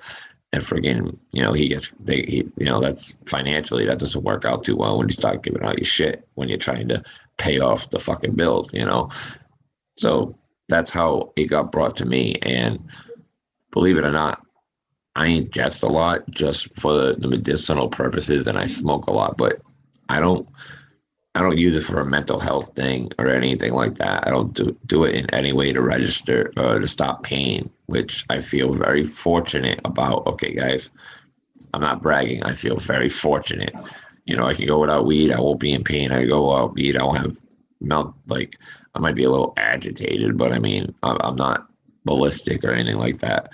But realistically, it helps me not be sick. And that's the main reason I do it. It's for me to be able to not throw up in most of the day and eat, and keep down what I eat. That is We got a dad frog. that's just strictly the medicinal use I use for cannabis. Otherwise, I'm getting high and I'm getting couch locked, and that's it. God, what a waste of a medicinal use on a person, right? Not really. No, I mean, like, there is no waste. And like, that's the thing is hold yourself up to your own ideals. Don't hold yourself up to the ideals of everyone who you think is looking at you. Cause like you hold yourself up to what you want to be and not what you think other people want you to be. And then people will tell you what they need you to be, and then you decide if that's what you're gonna be, But like don't weigh yourself down with how you use it, and don't weigh yourself down with your reaction, because man, we're all just trying to get the fuck by. Right? Oh, I don't put that much effort into it. You know what I'm saying? I'm one of those people that I don't dwell or shit like that. So, it is what it is. Just listening to Steve talk there, I'm thinking of like the Big Lebowski kind of just that laid back, man, just be what you want to be. Dude, I'm I kind of the fucking love dude. yo, cheers to Stony. It's his birthday today. Stony Rockefeller. Shout out to him. Happy birthday. Happy birthday. Hey, Stoney. That Happy motherfucker grows birthday, some serious Stony. ass dank weed. Got me stoned as fuck right now. Smoking on his weed. Good stuff. Yes. So man, my boss hates it though because it's so loud. I can't bring it to work really. Sucks. Just speaking of Stony, he was on the Future Cannabis Project. The FCPO2, or is that, or it's initialed. It's not the Future Cannabis Project, the #1 channel. It's initialed in #2. Him and Painted Lady were on that yesterday, so you guys go check that out. Yo, shout out to Fragrant Lilac too. She referenced a book, Connection is the Opposite of Addiction by Johann Hari. He's a really good author. I read his book when I was in prison. I read Chasing the Scream. It's all about the war on drugs and stuff like that, and how kind of precipitates addiction and stuff like that. So kind of on topic, but yeah, great author. If y'all want to check out a good book. Well, I mean, it's very much on topic because, I mean, addiction, using cannabis to overcome addiction is most certainly a medicinal use of cannabis. I mean, opioid addiction is a qualifying condition in Pennsylvania. Absolutely. Yeah, they started treating hard drugs as a medicinal problem and instead of a criminal problem. We turned this whole thing around, man. It would, yeah. I mean, it would turn everything around, you know? Yeah. Because that would just overhaul our entire criminal justice system, and it would empty prisons and turn them into hospitals, essentially. And, you know, Here. would create a demand for skilled therapists and doctors, and would create jobs for social workers. We're having a hard enough time getting skilled, proper medical care as it is, let alone when we start flooding them with other people. I mean, I don't know if you guys have seen the medical care situation lately, but man, it's fucking worse than I've ever seen it. I mean, I'm almost scared to fucking go to the doctor anymore. I mean, I get you, and that's when I'm talking about overhaul. I mean, it's all needs to be overhauled to make room for all of these patients, you know, to make room for because absolutely, they're just trying to figure out how to monetize it as so the care for getting them, you know, nice and healthy. They got to figure out how to make long-term money rather than keeping people in jail, because that's just an easy way to get long-term money. As soon as they can figure out how to do that in the medical field, right, then they'll shut down the prisons with the drug offenders, and they'll go to treatment. But that's not until they can figure out how to monetize it to the best of their ability. They don't get two shits about you. Nope. Ooh, we need to get off that one. Yeah, I know. I'm ready to. Sounds like you guys. I'm not gonna. Pull out. Sounds like something I'll have to hit up there. There you go. I'm still hacking from that last one. You're cigarette free. Hell yeah, I bought that new dab rig Friday and tested it out on the show for the first time Friday. It's head and shoulders better than the last one I had there. Like, I had a theory that the other one was just a little bit too small. And now you can get a little bit more water in there, longer spout, so you're not getting splashed in the face when you take a pull off. And like, man, that you can taste the terps now. And like, see how fucking disgusting and old this bowl is? That's fucking black because it's like, yeah. And it's still, you got the fucking terpy fucking goodness. So when I actually put my cold start dab on there, because I've got another bowl banger that I use for doing cold starts that I actually clean out properly after every hit. And it's just like, holy shit. Like, it's next level of shit in my repertoire. That's the cold start that you prefer? What's that? Sorry, I was busy coughing. Yeah. And that's the cold start that you prefer? Well, I like a hot dab. I prefer that, but my lungs don't. My lungs really, really don't, because it agitates them more. Because I find the problem is if you take that big hot dab, you're filling your lungs up more, Where if you do a cold start, it's just you're basically taking a slower pull off it anyways, I find. So you just take just multiple hits off it instead of that one big one. Because it's You when know, I fill my I saw recently, I forget where on the internet or something, about a device that instead of it'll replace a torch, and it has a circle in it, and I forget what it's called, but and a tripod, so you can set it on the tripod and put this around your banger, and then you can set it for a certain temperature. And whoever I saw, they were, and no, it must have obviously been a podcast, and It's a metal coil that goes over the banger. You talking about an e-nail? Like this. it's a lot like an email. Yeah, it's got a circle and it's shaped. It's about that long. It's got a circle. An Like opening. this.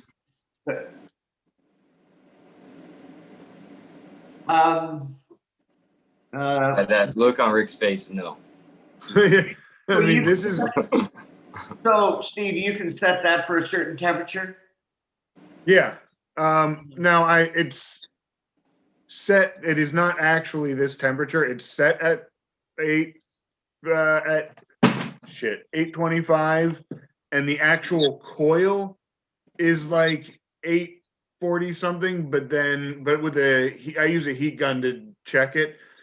So the actual nail, the actual quartz nail that's in there is only about 625. Goes between like 590 and 625. So this one would be battery operated, and it would be like a little. It's smaller than a TV remote, and it's got a hole in it, and then it's got a tripod. So that's what it Okay, yeah. looks like, and basically you can set it. It's got an app. You set it for a certain temperature, and I was just thinking that, well, no, that's still different than when you're cold starting. I guess you're warming it up. But that might, if you got into cold starting, you could put your material in and then set it for a certain temperature, and then although I guess you have to wait until a certain temperature before it starts to vaporize. Yeah, that's true. Like with the vape box I get, when it gets to 405 and it beeps, that doesn't mean it's ready. It just reached 405, and now you should give it like 5 minutes for it to actually vape at 405. From what I'm learning, I'm not a vape fucking master, you know. Yeah, different I'm learning. and stuff like that also like burn it different. Yeah, see that I haven't narrowed that down. That's why I like the straw. I like this right here rather than a banger, because I don't know, it's easier for me. Yeah, it gets really deep if you try to like super deep dive in that shit. But Yeah, but I mean, you could stuff it up your ass. You don't have to worry about it breaking. It's flexible. You can sit down, pull it out, use it whenever you want. What was I'm that sorry. first one? Huh? yeah, the boofer, the boof-matic. The boof tube. Yeah. All right, back. I don't know, man. I'm with you. I kind of dig those straws. Yeah. Yeah, nectar Ever collector. since I had my nectar collector, dude, I don't know. Yeah. I had the Yeah. original one. I was fucking the big one that they had that they sold for $350. It was beautiful. Now I have a slight problem. You know, I'm a welder by trade. So to sit there and take a piece of fucking titanium and heat it up red hot, I know you're off gassing titanium and you're oxidizing. Eventually it turns into something bad for you. So you got to watch that stuff, man. You can't just heat that shit up fucking crazy, stupid hot. Eventually you do off gas titanium. Titanium can be a little bitch of a metal sometimes. So just a public service announcement. But I love them too. So I fucking use them all the time. Dude, my water's worse. Like my city waters, it got worse. You know what I'm saying? Like, and that's what this cup of coffee's made out of, and you know it hasn't been sterilized because it doesn't get hot enough to do that Get your shit. bong water, Prophet. Talking about sterilization. I had to fucking clear it out, all right, like 3 weeks ago because I could no longer put my face to it. Because I got the Dirty Bong challenge, but I've been so behind on shit. that I got to do it. So I'm a little over a No, year. he still changes the water. I every time. understand It's that, still- but there was a point to it because I had this water before in there for like 5 months, right? Like an Dude, asshole. once you getting one long, bro. So I had to change it because finally it got to the point where like I couldn't even bear it anymore. So this is after like 2 weeks, but I didn't clean any of it. I wanted to maintain this look here, you know, because that's not a color. That's supposed to be clear, right? very So, important to maintain your yeah. dirty So when I ass. poured it out of the stem, believe it or not, because I didn't want any of the water to fuck it up pouring out. So and I filled through the stem. So, but this stem, watch this shit. Hold on, this is fucking crazy. I did this the other day. I almost barfed. Hey, cheers to 4 plants, eh? That's All right, there we go. name right there. Oh yeah, that's just pretty. Oh yeah, I can't wait to clean this thing out, dude. You know It was so what? hard to pull out. All you guys doing these dirty bong challenges and all that shit, dirty pipes, whatever, man, you need to scrape that shit out and do a resin fucking smoking challenge. I will listen. Yes, Hey, listen, I could take this. I could take right now. my bullhead. I've never cleaned this thing, and I take it and I'll take my torch to it and I fucking blast it. And you wouldn't believe the hit I get. Don't touch the bullhead though, because it's fucking hot as fuck. I learned that my fucking first time trying to clear it. But blast that torch that you would use for your dab right here, man, and just hit it to the side and move it around. Even if you scrape up a little bit of it, dude, I was fucking I was wrecked.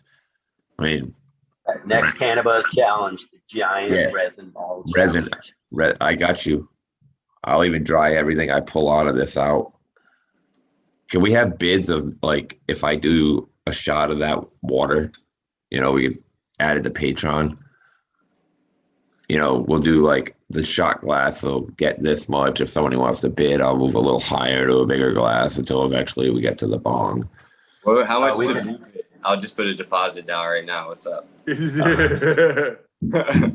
I'm so glad it's not the other one. If you can pay more than DP is about to pay to see that's fucked up. Yeah, that's only a shot, But I'll tell you what, I am so glad I changed it before I started spitting off like that. Because before it would have been chocolate milk, dude. It would have been. I would have been chewing that. I think Blue Kiss Gardens come up with the hardest challenge for any stoner.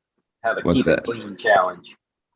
How to keep it clean. Oh my god. That is the fucking way, man. Just smoke out of alcohol instead of water. Just fill your bong with alcohol and just fucking smoke that way. Don't do that, people. We did that when we were in Go high ahead school. and say that right now. We did not say that. I would hope there was enough. Everybody we watch have more That's than the enough first fucking common problem. sense. You'd hope. All right. Disclaimer. Some of the things Prophet says do not follow. Okay. He is I want to see talking you get out some his ass. back from that bong. He was taking a good old rip and just get a little bit. You figure he'd be used to the splashback to the face by now. Never get used to it. It's always a surprise. Oh, dude, I wear a shield. Thank God for COVID. They come out with a full mask now. You can get them everywhere. All right, fellas, I'm going to have to take off. This has been a wonderful time. I really appreciate you having me on here. Thanks for the great Thank you very conversation. much. Always. I will be hanging out tomorrow morning for my morning metal, so feel free to stop by and say hi. I'll stop in. Always good seeing you, Wiz. You're my favorite Steve. wizard in the tower, brother. Thank you so much. Yeah, absolutely. And you be safe. You be safe down in the Underdark there, brother. Always, my friend. Always. Fucking nerds. Peace out, guys. I've been Later. called some words. You should hear the things that my family has called me. Boy, fucking You actually have heard. You heard some of it. It's on Patreon. Say the words once. Some of the good ones. My mom. Join Patreon. You can see my mom raw and uncut, not nude. You got to pay more for that. Yeah. But you can actually meet the bitch. So Yeah, Rick, man, what's going on over there? You're up, man. Now you're up. You gotta speak up. Come on. I want 30 years worth of some of your life. What have you been doing? with your grow, why you decided to go with that style of grow after how many styles of grow have you tried? Like, you're the brain I want to pick because you're the one that's got more experience than everybody on this panel. Well, you know something, you never stop. It just never. I'm the kind of person that I'm always looking for something new or better or different, and if you want that, you're in the right business. But your system is flawless, right? I've seen No. pictures. I've seen some amazing things. You have an amazing setup. Would you realistically change your whole entire grow if you like thought you heard of a better way to do it, even though you seem to be doing well? And have you tried other methods before the one you're on now? Because you're on hydro, correct? Well, I'm the next closest to hydro. I grow in cocoa. Aero? No, yeah. But this time, I mean, I've learned so much through this channel and network. But most recently, and I've only been doing like I only went to a sealed room less than 2 years ago. But even this round here, I'm put in a bigger dehumidifier, and I'm going to an irrigation system because so I'm always changing, always. Now, with the adding of the CO2 and the closing of the room, have you seen a significant difference? Oh, absolutely. Okay. Possibly double. Yeah. Very likely double, and yeah. So that's always been a bit of a challenge to see how much I can produce. And you've tried every grow style, correct? Actually, I was thinking the other day about the ones that maybe I haven't tried, and I did come across. Well, one is Aeroponics. I've never tried. Oh, two, and Aquaponics. Aeroponics, you're almost doing, it's like a giant claw machine. So if you're doing like hydro, you're almost doing aeroponics. So instead of filling the water up to the level, you're just spraying. So you're pretty close to aeroponics, realistically. But go ahead. Well, and I've done numerous forms of hydroponic, drain and waste, and drain, recycle. Ebb and flow. Thank you, ebb and flow, yeah, and always looking for improvement. So for me personally, what works for me now is cocoa. I really enjoy that, but with cocoa comes a big challenge in my mind, is that you have to keep it's such a beautiful product because it's pretty much impossible to overwater, which is one of our big problems. But the other challenge is keeping it moist. So rather than do that one big water, I'm installing an irrigation system which will automatically feed it maybe 6 times a day, whatever I choose. So I'll give it more or less the same amount, or maybe even less.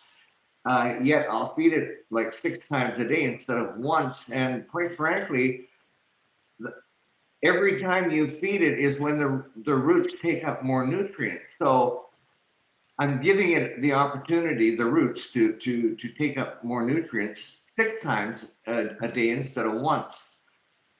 So and then I've just gone to air pots as well. So it never ends. And then the industry itself comes out with a new LED.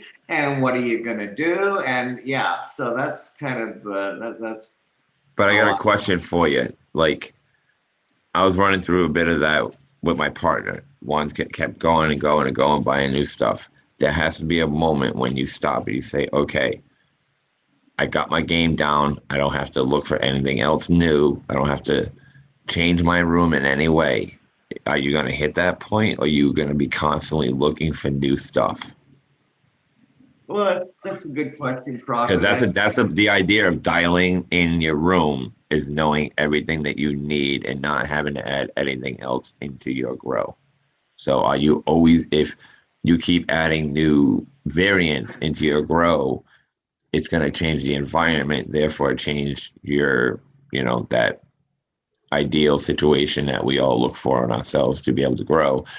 If you're constantly changing your growth style, you have to constantly change the way you feed and the way you do things. So is there going to be a moment when you're going to be like, all right, Rick, we're done spending money, we're done happy, we like what we got? Or are you always going to be looking like, if a better light comes out in 2 years, would you drop down your lights and fucking buy those lights? If a better graded system, or that the system you like or the way you're doing things comes out, are you going to drop yours after doing it for several years and having it down with no issues and bringing a new one to start over? That's basically what I'm asking. Are you going to get to a point where you're like, I'm done upgrading, I'm done moving around? Well, I've often said and thought that if I ever did win the lottery, that I would never change my life because of the love and passion that I have for this plant.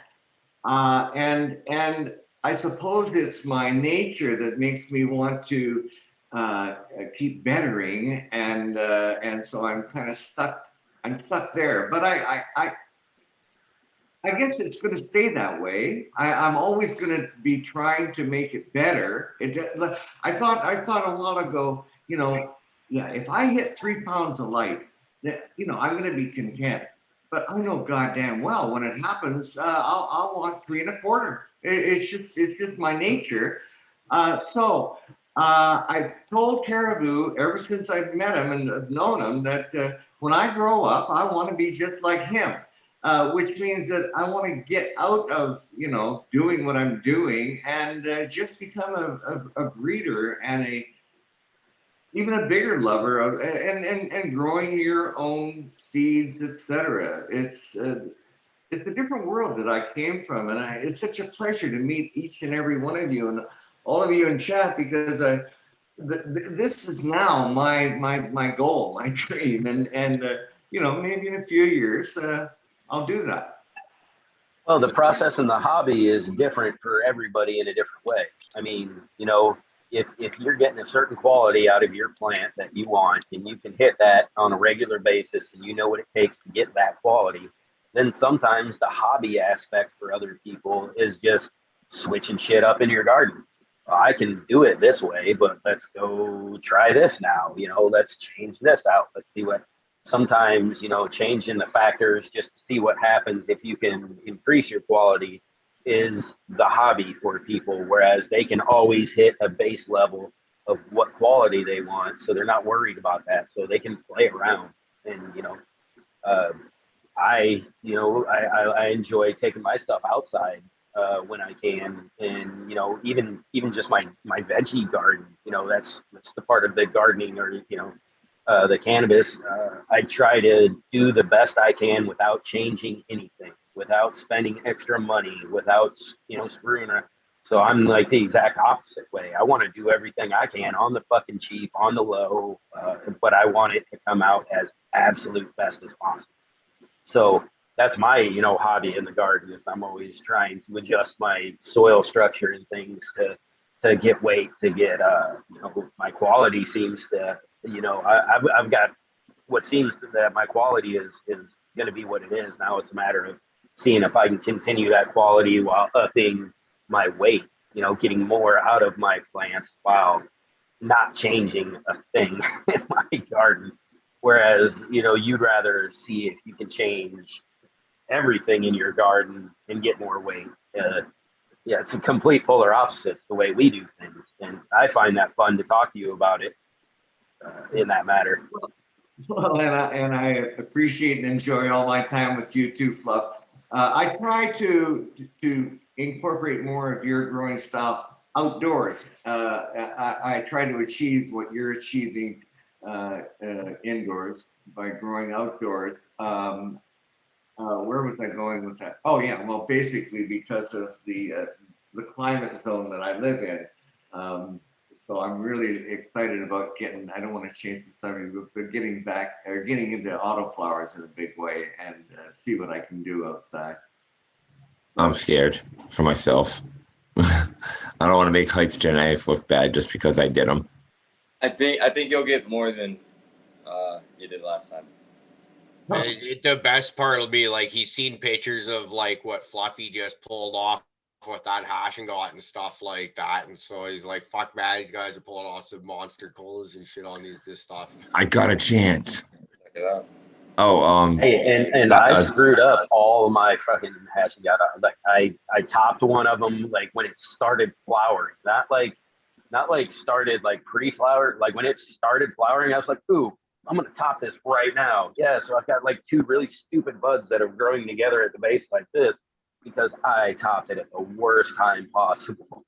And I got another one of his where I just snapped off one of the main tops because I was trying to train it, you know, and I got a little too rough with it. So now I'm gonna have an awkward one. So I screwed up his auto, but still come out pretty damn nice. So, yeah. you know, I got to keep saying it, man. It's a big shout out to him. He's Hell yeah. breeding some freaking dank genetics. Two Two questions from two things from chat. One of our viewers, it's their birthday, Bluegrass Gardens. Happy birthday. And also there's a question here for you, Rick. What do you grow outdoors? Once my screen flips, I think it was hurting. I actually asked that. Yeah, that was hurting, Albert. Okay, yeah. What do you grow outdoors? What do you do, Rick? That's on you. You're on mute. Okay, thank you. Yeah, I've lived in both the West Coast near Vancouver for greatest part of my life, but in the last 15 years lived in the Cariboo, and we are further north and drier, and it's been a challenge. I grew with a certain amount of success on the coast. But up here, the only thing that I've had any success with was I guess it's more of a sativa strain. It'll come to me in a second. But even then, I had a couple of years of failure with it. But Durban poison, I was able to grow a couple of seasons and with some success. But it's been failure after failure, and I finally accepted the fact that it's got a lot to do with how far north we are, and we just don't have the proper environment to start and finish off a plant. So I'm putting a lot of enthusiasm in the possibilities of autoflower. I think they're made for us. Yeah, I think you got one of those neat environments where autoflowers are going to be kind of like the thing that are going to really make it. And actually, Hypothetical just said in chat that he's going to have Canadian availability here next week, it looks like. So that'll be awesome. Go Hype. But yeah.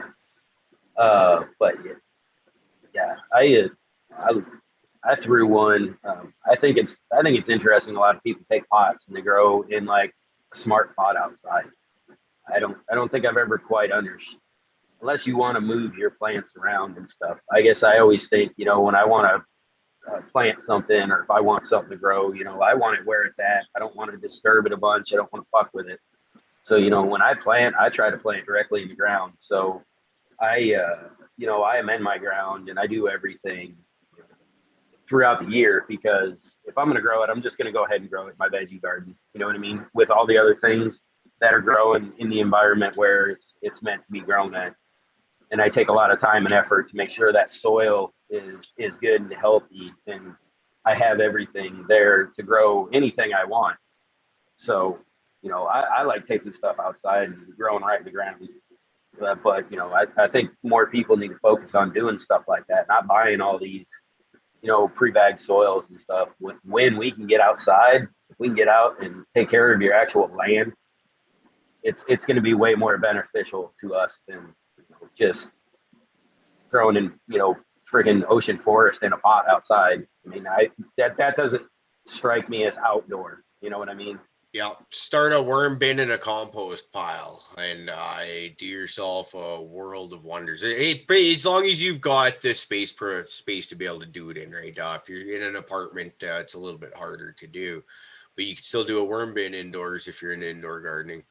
And it doesn't all have to be high powered lights growing cannabis either. You could throw stuff like even like green onion and celery, stuff like that you can buy at your grocery store. Just cut the tops off, throw a cup of water on a windowsill. That stuff will grow. You know, if you feel like that needs a little extra light, throw a T5 fluorescent over it, right? Like there's so many aspects to gardening. It's I just even went and bought a little succulent, some kind of fancy little aloe yesterday, right? Just because I felt like I needed something well, I can't garden, you guys, so I needed a plant to look at every once in a while, make me happy. It's actually really funny. My wife just ordered a bunch of succulents, and I was like, I've heard these things are really easy to propagate. So I'm like just now trying to learn how to propagate a bunch of new succulents for my wife, so that maybe we can fuck around and keep a bunch of them around. Because they are kind of fun. A nice little weird looking cactus aloe thing that just you can make a neat little scape with it. So, and I've heard they grow easy, so why not try? Yeah, it's just another million succulents. She's got like a million of them out on the porch, man. Little tiny things, different kinds, all kinds of shit. Yeah, you can make a bunch of neat ones. Just another one of those aspects of using cannabis as medicine. You don't even have to ingest or use the cannabis itself, just sometimes being there gardening, right? It doesn't even have to be cannabis, just gardening in there with your plants. That's I think a lot of you guys probably agree with this. I get just as much, if not more, enjoyment and anxiety alleviation from being in the room with my plants than I do from actually smoking up or eating and ingesting the plants. As a general community, I've just kind of noticed, people in general, here towards the end of the winter, you really start to see people get real irritated. Everybody's getting fucking frustrated. And, as things start to green up, as people get outside and getting some sunlight and some fresh air, attitudes start changing. Around me, people are getting a little happier nowadays. So people were starting, especially, with the pandemic that hit and everything going crazy, people were starting to get really shitty, especially there at the end of the winter. And I mean, people were losing patience with like family and loved ones. Shit was getting crazy. And now, summer is starting to turn for spring. It's starting to turn that around for people. And a lot of that is, you're seeing the green, you're smelling the fresh air, you're out in the sun. There's a lot to be said for getting our ass out in nature too. Personally, what I'm itching to do right now is get out and do some kayaking.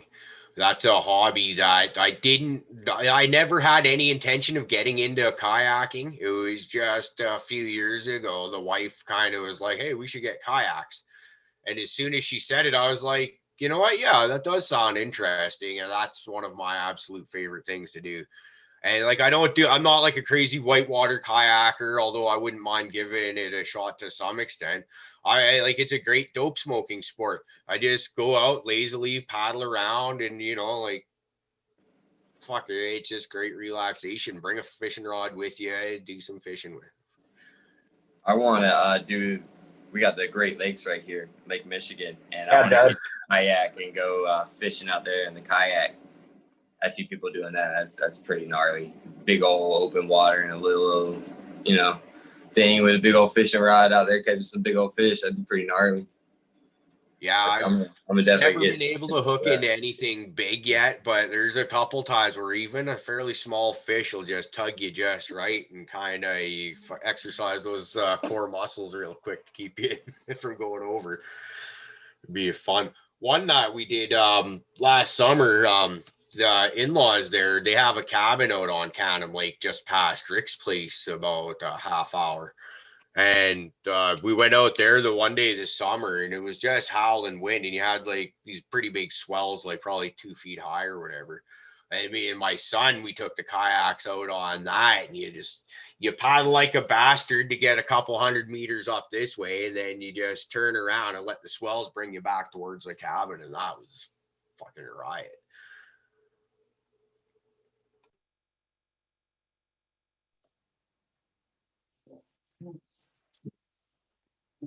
You reminded me of a story. I went through something with, I ended up buying a kayak as well, but it was a 10-foot Pelican plastic, nothing too fancy, but it would get me out in the water. And I bought it, and I think it was being delivered when I bumped into a friend who was a bit bigger than me, and he said, "Oh yeah, I tried that kayak thing." He said, and he pointed, and there it was, a 10-foot Pelican kayak, just like mine, different color. And he said, "Yeah, I took it out to the lake," and he said, "I got it all set up, and then I tried to get in it, and then I fell over and landed in the lake. And then I got up and straightened it out, got in again, fell over, went in the lake. And then I loaded it back on my vehicle and took it home, and there it is." And so anyway, mine finally arrived, same thing, different color, took it down to the lake, got it all set up, got into it, and flipped over. Well, geez, but this is the end of my kayak career. Yeah. They're a little tippy at first when you're figuring out just fucking side to side motion, but once you get used to it, it's not so bad. I took a couple spills myself getting used to it. No, I've only ever been in one kayak, and I don't understand how people like got all tippy turvy in them. Like, to me, it was just, I got in the motherfucker. I could get in it just fine. I get out of it just fine. I even tried to feel like I was going to tip at times, and I was like, I don't see how people always fall it over in these damn things. I don't understand. Maybe I was just a naturally good kayak. Maybe you're just extra fat, so you have a lower center of gravity when you're sitting down, and it just kind of. Maybe I am short. I'm short and compact, so maybe that's it. I'm not fat. I'm portly. Stout, goddammit. That's what it's called. It's all right, man. I'm fucking scrawny as shit, like maybe $150 on a heavy day, so I could damn near blow away in the wind. My mama said I'm just a little bit husky, you fuckers.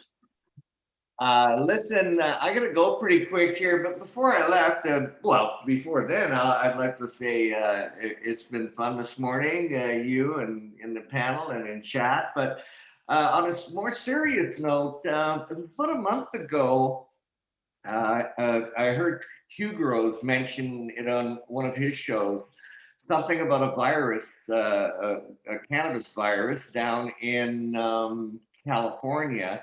And last week, I heard from through my son, a very good friend who is, I would consider a master cannabis grower, and he developed what he fears might be a virus. I don't know if anybody else has heard of anything like this, and no, I wouldn't bring it up if I didn't. This is first, Hugh Growth, and now I've heard another. This wasn't an internet story. And I just wondered if anybody else had heard of any problems of some type of cannabis virus out there. I've heard of like mosaic virus getting into cannabis plants. Yeah, I've heard of a couple in like a podcast or two somewhere in the background, and they were talking about they're kind of deep diving, so it was more background noise for me because I didn't understand a lot of it at the time. But they're talking about some of these new viruses, or not new viruses, but viruses that have been present. And people are thinking deficiencies and this or that, and it can really take over a whole system. I think that maybe they were talking about, I think it's called like the hopnoid virus or something like that. It's something new that they're seeing, not new. It's just a strain of a small virus that's kind of like a tobacco mosaic that affects hops. And with cannabis being kind of in the hop family, it's now jumping over to it. I believe maybe that's what you're talking about. I have not done enough research into it to find out. You haven't heard any mention about preventative measures that we could be taking or anything like that? Gotcha. Raider just hit us up in chat. He knows what it is. It's called COVID 420. Just put a mask on it and you'll be good.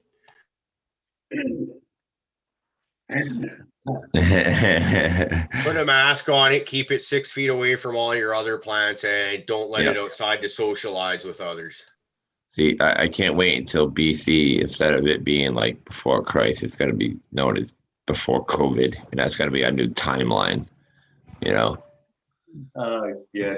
Anyway, hey, great to see you, everybody, and love you all. And if we don't talk to you before, we'll see you Tuesday night. Please don't forget in chat to like, and we're sitting at number 4 right now. There's 30 people. That's a wonderful turnout in chat. Let's get those likes up, please, and we'll see y'all real soon. All right, Rick, we love I'm you. going to go as well. Later, Rick. I'm going to go as well. Take off. Have a good day, guys. Hope everybody has a great day to chat. Later. All right. Later. Love you. We also have another birthday in the chat. Who's that? Where I the think we had hell? like 3 of them. If Yeah, we went far Kingfisher. enough. It's Kingfisher's birthday. I'm trying to go Happy through the birthday, chat. Kingfisher. I think if we just keep throwing them out, it might be everybody in chat's birthday. Let's see. We got my Uncle Tom. I haven't seen Crazy Pop Mom in the chat today. She was in there. Probably is she? Okay, so She was in there earlier. okay, I just haven't been attentive to the chat as usual. Anyways, we got to shout her out. She just signed up for our Patreon last night. So Crazy Pop Mom, you are fucking amazing. Thank you so much. We love you. And everybody else, you should be as awesome as Crazy Pop Mom is. Raider, you already are. We already love you. It's not awesome, at least it's crazy. Just guilt trip everybody in it. Hey, Crazy Pop Mom does a lot of really good art. She does like horrors and stuff like that. Really? Yeah, she actually does a lot of really nice stuff. She was showing me some of the stuff recently, and great, fantastic stuff. Well, damn, man, like, because like I mentioned a couple of the show before that about having like an artist panel on. Well, fuck, if she fits the bill, let's do it. That's just another person to add to the collection. And she's already comfortable with being on here. She's become pretty much a regular on the Friday night show, hanging out with us, which is pretty cool. Okay. You know, if we needed Rick still here to because Austrade. Like, I'm not even gonna try to murder that name. Like, right, he's talking about all the viruses that are now showing up in cannabis reports. Fuck, that don't fucking scare you. I'm not afraid. I'm more thinking like, you know, by the time they start breeding these things, so they're all crazy, you know, one-use seeds. They won't fucking, you know, once Monsanto gets a hold of them, of seeds and stuff.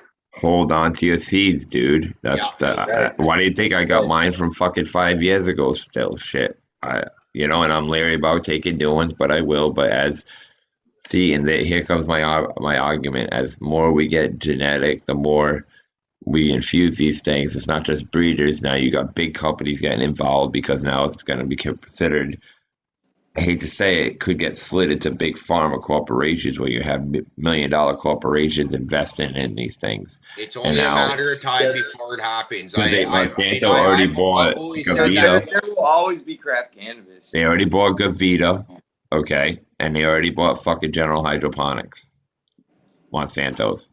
So and that was like 5 years ago. So I don't know how far they've moved along, but they want in, okay.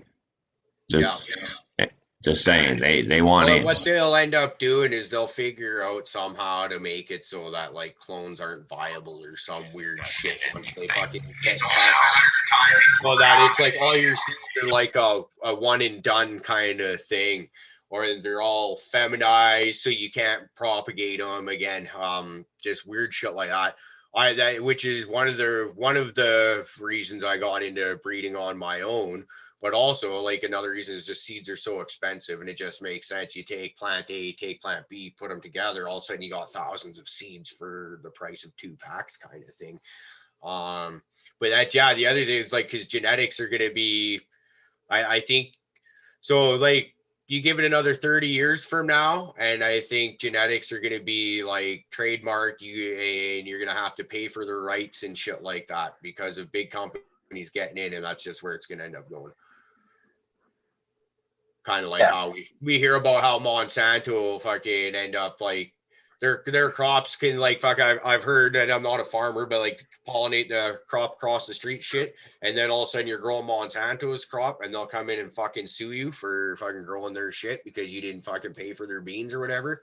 Like I can see shit like that going on because let's face it, cannabis is probably like, you know, it's so valuable. It's Well, that's it. I mean, it's the second it gets turned legal, it's just going to turn into a commodity crop, and it's done from that point. So, yeah, I mean, you know, it'll be around, and you'll be able to get your government stuff or your big, you know, big company stuff or whatever. But right, it's going to be the people like us who try to keep the craft side alive and keeping, yeah. I think you know. Yeah, it's like fuck, I forget. But yeah, I mean, no, it's important, like the work you do and stuff like that. I mean, like you said, it's smart to just try to get the beans and keep the beans around. I mean, and nowadays, if you have something bred from somebody else, these lines have been worked so extensively that, fuck, I mean, if you throw two strains together, you're going to come up with something that's at least good, that works, and that's, you know, these strains have been worked for a long time now, and you didn't buy something crap. So if you breed with it, you're going to have something worth looking at, you know, so you'll always have some kind of decent medicine if you just make the seeds. Yep, absolutely. And the thing is that they're just because, you know, like, and you make seeds that one time, that's not your only batch of seeds that you're ever going to have. You know, you'll make that first batch of seeds, you make your F1s, and you'll take your variants from there. Like you could say, like, man, we'll take like a Bubba Kush and say a White Widow, just because those are the first two that come to my mind. I'd say, but although I'd probably be better off say taking like two Irie strains, because like when Ross Jeff does his episodes, he'll go through all the different phenos per strains, right? So you say you take two of these F1 strains and you have say 10 different phenos per strain, male and female, and you start fucking with those, you could come up with a lot of different shit. Right? You take this male this, and you pollinate 8 different phenos, like you're gonna come up with 8 different things, even though you're calling it the same name, right? It's Yeah, just like and well, gelato. How many different gelatos are there? That's the same kind of theory. So, and then, you know, from my understanding, also, the more you work that line, the more, you know, the F generation, the farther you get, the more you're opening up the older genetic lines, so that you're starting to get, you know, so if you got like a F1, you have very little difference in phenos. But then you go down to like an F8 and you start getting a lot of phenos. And then, you know, so on, you know, the larger number, the more phenos start popping out, where you have to start back crossing back to get back to the original, what you wanted, you know, from the F1 or something. That's my understanding. I might be wrong on that, but I think there's some right and some wrong in there. I think you do kind of lose certain aspects of what you're looking for if you keep going F2, F3, F4, and that is the reason for bringing the back crossing, is because if you say you're using a chem dog because you like that gassy smell, and it's like, hey, you're starting to get to a certain point, back cross it to that chem, and it's like, and you relock that in. That all is a little bit ahead of where I'm at and where I'd like to go. I'm think like because it's about time for me to pick a strain, because I do want to go through those F4s, F5s just to see, so I can have a strain this is my strain I made. Thinking maybe that Spider Girl might be it, since it's the first one I actually put a name to. And but we'll see, because that's a CBD THC, kind of looking for a 1-to-1 or a 2-to-1, or just however that one pans out. Or I might just come out and look for high THC, put you on your ass, and take that to the next level, because that's a lot easier to work with. For me, trying to breed with CBD, the unknown factor, like if you're breeding with THC, you look at the crystals, you got a pretty good idea of what's going to be in there, if it's going to be good or bad. You take that Charlotte's Web and put that right beside anything else, man, they both are covered in fucking frost and diamonds and shit. And it's like, you can't tell the CBD content by looking at it, right? Whereas you can't really with the THC, but you got a pretty good idea by, oh, look how frosty that is. It's going to be bomb. So it's just, unless you can do lab testing for your phenos, which I don't have the money, time, or patience to figure that out at this point in time. Yeah, I'm hoping like lab testing soon will be a lot more readily open and everything else because, right, once I start breeding and I take some of these phenos that I want put together, I want to know what I'm doing with it. I want to know, I'm trying to take my favorite high THC variety, which I already don't know what's in it anyway, because I like a lot of breeder stuff like you, or, I'm not going out there, and a lot of breeders aren't getting their shit tested anyway afterwards. So, but, where the fuck am I going with this? Shit. Something Forgot where I was going. Sorry, fellas. I got started getting ready for work and stuff. All right. All right, brother. Appreciate y'all hanging out with me today. Appreciate everybody in chat. If you haven't already, go ahead and hit that like button, smash subscribe. Thanks for hanging out. Everybody have a great, positive, productive day. Peace out. Have a great day, brother. I love you. I got some good news during the while we were doing this. I got a message from a friend of mine who's been in jail for the last like fucking 8 years. He's finally out, which is great because it was over a bogus charge. And the shitty part was they had no proof, which obviously because he got let out finally, but they held him until they had proof. And that was the fucked up part. But yeah, I just got that message, so I'm pretty excited. Yeah. It's good to hear your friends get out of fucking jail that don't deserve to fucking be there, like when there's people that do deserve to fucking be in jail and they're there. So, no, hey, great day for me. I'm pretty excited, Started off good so far, except for my wife bitching about wanting me to watch. Dude, you know what that was about? She was trying to explain to me about a fucking dress on that goddamn show, Say Yes to the Dress. And I'm like, looked at her and I said, are you fucking for real? She's like, I just want to show you, da da da. I'm like, bitch, I'm busy. And she's like, if I didn't stop, it was just going to be non-going. I guess you could tell there was some shit going in between us, and I'm just like, all right, fuck it. Just going to give in, put me up fucking back. But yeah, all this to show me this one design. And I'm like, nice. It's a $20,000 dress. You're already married. Why the fuck you even looking at these dresses?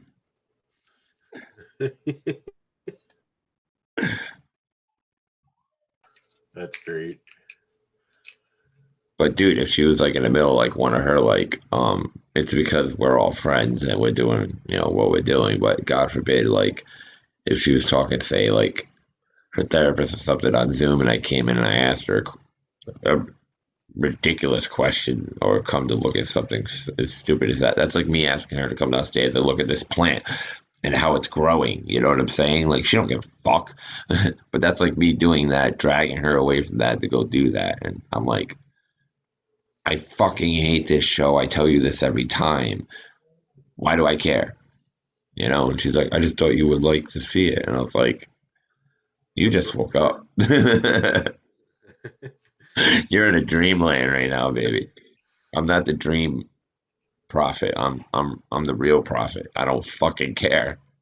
So like I'm sitting here kind of looking at the clock on the computer screen in front of me going, oh fuck, eventually the show is going to be over. I've got my daughter and my stepdaughter over and the girlfriend's daughter's here. And the part of one of the things for the girlfriend's daughter wanting to spend the night with my daughters here is because somehow last night they decided they were going to put makeup on me this morning. So there's 3 young girls, ages 12 to 7, downstairs right now, just itching and waiting for me to finish this podcast so they can put makeup on me. We've all been there, man. Yeah. Well, we got to wrap this shit up and let that happen then. No, you should live stream that shit. Or put it on Patreon. That'd be great. I'd pay to watch that. Well, you already pay for it, so maybe we could think about doing something like that. I was already told by the girlfriend that there has to be pictures taken and stuff like that. Yeah, you're definitely gonna have to post something on Cannabis. Might be able to do something like that. We'll make like the youngest one hold the camera or something like that. Or I could even just do it right in front of this thing right here. Just yeah. turn the background off so that you can see it a little bit better with going on around. Probably that might be an idea. Something to do. Yeah.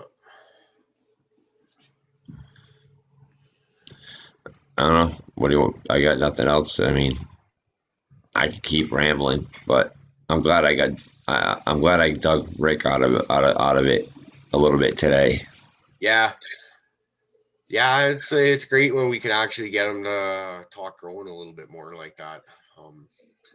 I had a really great time today. I thought it was great. Great episode. We've like we throw knowledge out there when we can, but we also have the tendency to go all shit show from time to time, and we had a couple of those in a row. So I think if we do too many shit shows in a row, then we kind of start to lose people's attention. So when I was talking to Sam yesterday and asking, do we have anybody lined up? Because I'd already been talking to Steve a little bit, and he mentioned, oh yeah, like when you guys want to do that episode, just call it. I was like, well, you know what, that seems like a great time to be doing like this stuff, like a concerted effort on a show.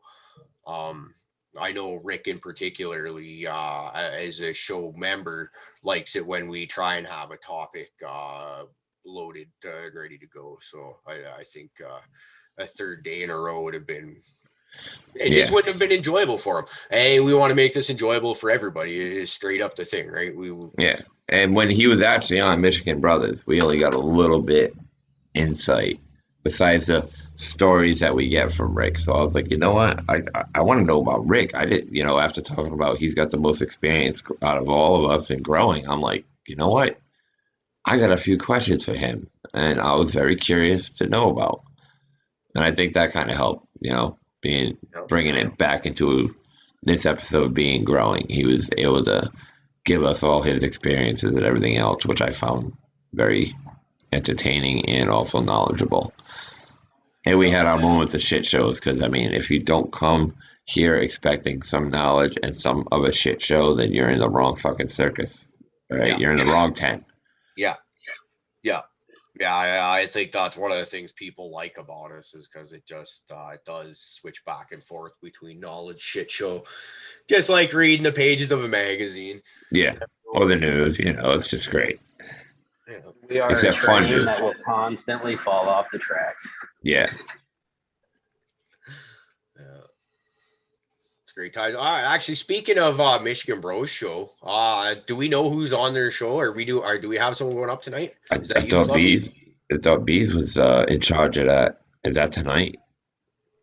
Sunday. It is Sunday. I remember nominating you, Fluffykins, but I don't think we ever. We talked about if it couldn't coincide with the next person's schedule, then we'll go with the next person that joined the Caribou crew. I mean, if it comes down to it and everybody's busy, and if you want, I could come in as a if there's nobody else, you know what I'm saying? I have no problem waiting until the end. I was one of the last ones here. You guys were here well before me, but I have no life. So if you guys happen to be busy that night, I will fill in. But other than that, I can wait my turn. There's an order here. Prophet, you tell us all the time how you have no life, and I always kind of sort of believed you, but not 100% fully until we set up that Discord there the other day. I 100% believe you now. I know for a fact that you are not lying when you say that. Every fucking time I look in there to see it, there's usually Prophet and like maybe Hurt and Albertan, and but almost always Prophet. I'm always on. I've always been on. There's a lot of times I'll be like, okay, Prophet's in there, sweet. I'll fucking say hi, because I check it a couple times a day to see who's in there, and you won't even be answering when I say hello, though. You'll like have your phone down and be off doing something. So at least it's not like you're just sitting there, like looking at your phone. Come on, guys. No. Usually I'm on. You know what? I put it on mute so I can hear it in my thing, but I'll be listening to music and shit, and like I could miss you at that moment, but.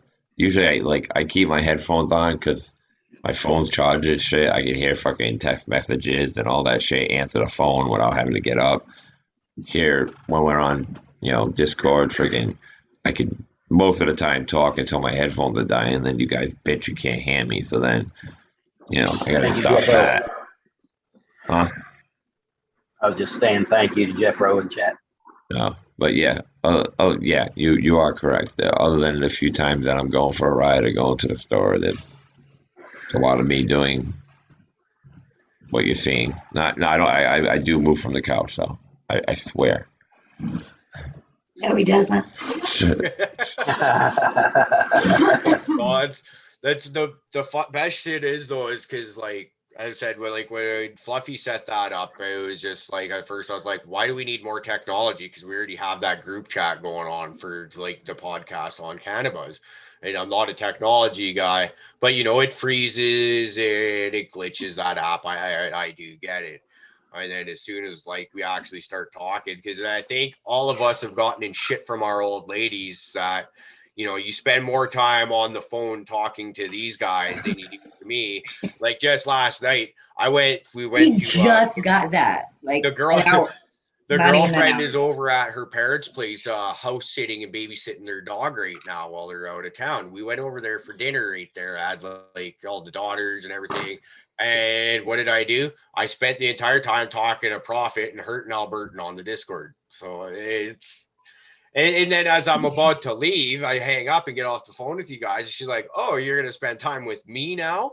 I'm like, "No, it's going to be like that." And I get back on Discord, but you guys were already off and I was fucked.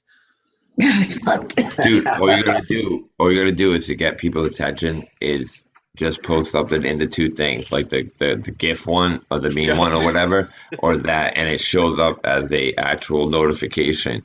And then you could be like, just post something, be like, anybody want to chat in any one of those two things, and it'll show up as a notification. And that's usually how I go. But yeah, Well, hey, my original reason, and I told you guys, I set that up so that we could constantly be doing something other than what we were supposed to be doing. And it has worked out like a fucking dream. Yeah, definitely. Because there's been some crazy fucking conversations we've had that should not but be heard. Like I spend because right now I'm set up in the bedroom where we're allowed to smoke in this room, right? And so if this is where my computer's set up, makes sense. This is where I'm going to be to talk to you guys on the Zoom or whatever.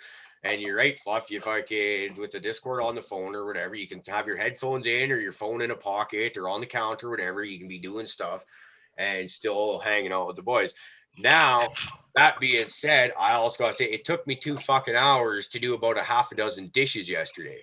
So, like, and because I was talking to you guys. Wow, that's crazy. I got all my housework done, dishes and everything while I was talking to you guys. Yeah, no, it wasn't just dishes. I was trying to like get the ribs prepped and ready and start cooking those and then doing the dishes. There's more than half a dozen, but you get the point. There wasn't a big load of them. And it's like, I could be talking to you guys, then you just stop because you're clanking away in the sink or whatever, and you're trying to hear what's being said, so you're trying to do it quietly, and then you just stop altogether. Because let's face it, what's being said by you guys is a lot more interesting than listening to dishes clank in the sink. Yeah, even our shit, just banter is sometimes hilarious. The stupid shit. I love the stupid shit. Because we talk grow all the time, but when we start just acting like ass wipes to each, just all over, I enjoy that a lot. That's hard. Yeah. It entertains me. I'm getting ready to go back to work probably here soon, and I'll be one of these kind of like you, Caribou. I'll be fucking traveling, staying in a hotel. Don't really get to see my old lady or anything. That's another reason I set up the Discord, is so everything gets more fucking convenient and seamless for us because once I start working, like the way the Cannabis app has been acting lately, I mean, most of my day is just trying to catch up with the amount of messages, and I can't do it. This way, if it's streamlined, it's quick, it's easy, it's I can't get fired because of you fuckers. Yeah, it's great. So yeah, it opened up a whole new level of enjoyment and communication. That's the other thing. You just sit there and just bullshitting with them. I mean, that's like Like, well, fucking Hurt Albertan, man. Like, we've had a chance to talk to him basically once here on the show. And he's like, man, you talk to him like all day long, every day now. It's just, I fucking love it. Yeah, and Yo, then you get guys Hurt and like Albertan. fucking Hot jumps in out of nowhere, like one Yep. message a day of like pure fucking gold, and just Go drops on. the mic and like fucking leaves the Yeah. room. It's like, okay. Hurting is a little chatterbox when you get him like onto Discord, man. I love Yeah. it. He can talk. Me and him talked for so long last night, man. Well, Yeah, it's, I talked to I him got even. home yesterday. I was kind of fucking around, and I was like kind of wondering why you didn't see like Mr. Rods or fucking Raider in there. I Yeah. realized nobody had invited them. They were in the Discord, but I didn't realize different rooms and shit like that. I'm still learning technology. Yeah, I told you gotta invite So I people let in. them in, and fucking me and Raider sat there and had a fucking awesome conversation. And I don't want to reveal any of this stuff, but man, that guy's got some breeding projects coming down the pipe, and like pay attention if he starts showing that stuff off, guys, because he's gonna be putting out some fire. Like, wow. Dude, when I jumped on yesterday, during the live call part of that, live chats that we have, I jumped in and I muted and I was listening to you and fucking her and talking about, hunting and all this other stuff. Something I don't do, but I sat there for an hour listening. And like I told you earlier that day, I listened for like an hour and a half, 2 hours of fucking Fluffy and her and talking about fucking organic growing. You know what I'm saying? Like something I'm not doing, but You'd rather listen they to were just, that. no, it's not even that. They had enough, they were just flowing with fucking knowledge. It's shit that I don't know about, and I like knowing things. Even if I'm not gonna do it. It's good to know it, I'm not gonna go fucking hunt and skin a bear, but It's cool to know it's how. cool to know and learn and hear about it. I mean, I'm not a big animal killer, but the way he does it is with sport as opposed to not, He takes everything. He even made his bear skin rug, dude, and I was fucking blown away by that. I was like, this motherfucker's like gangster, dude. Like, hell yeah, he's out there fucking. I bet you he's got a grizzly bear for a friend that helped him attack the black bear. But, it was great to listen to something that I don't know about and just jump into the phone conversation, keep myself on mute, and actually just listen to you two go back and forth. And you along with Fluffy and her and go back and forth. And I find that enjoyable, being able to pop in on a conversation and just listen to the conversation, because technically I have no input on it, but it still fascinates me. I love listening to good conversation on any kind of topic. You could listen to sports radio, you could be cannabis talk like we're doing now. Yeah. Or like you're just saying, and you pop into a group discussion with your friends about something that you know very little about, and it's just like, when you get two people that are able just to keep it going like that, it's a great thing. And I think that with social media, we're losing conversation a lot, because it's so easy to just fire off, I'm right, you're wrong, hit send, and fuck you, turn your back and you're done. And I think we're losing conversation. And I think that is actually one of my favorite things about this whole Zoom thing, is once we got that in, all of a sudden you're meeting all these new people, and it's just like, wow. It's like, because like shit like Facebook, when it first come out, was really fucking cool, because all of a sudden you're talking to people you went to high school with that you haven't heard from in like 10 years or more. And then it quickly becomes a negative space.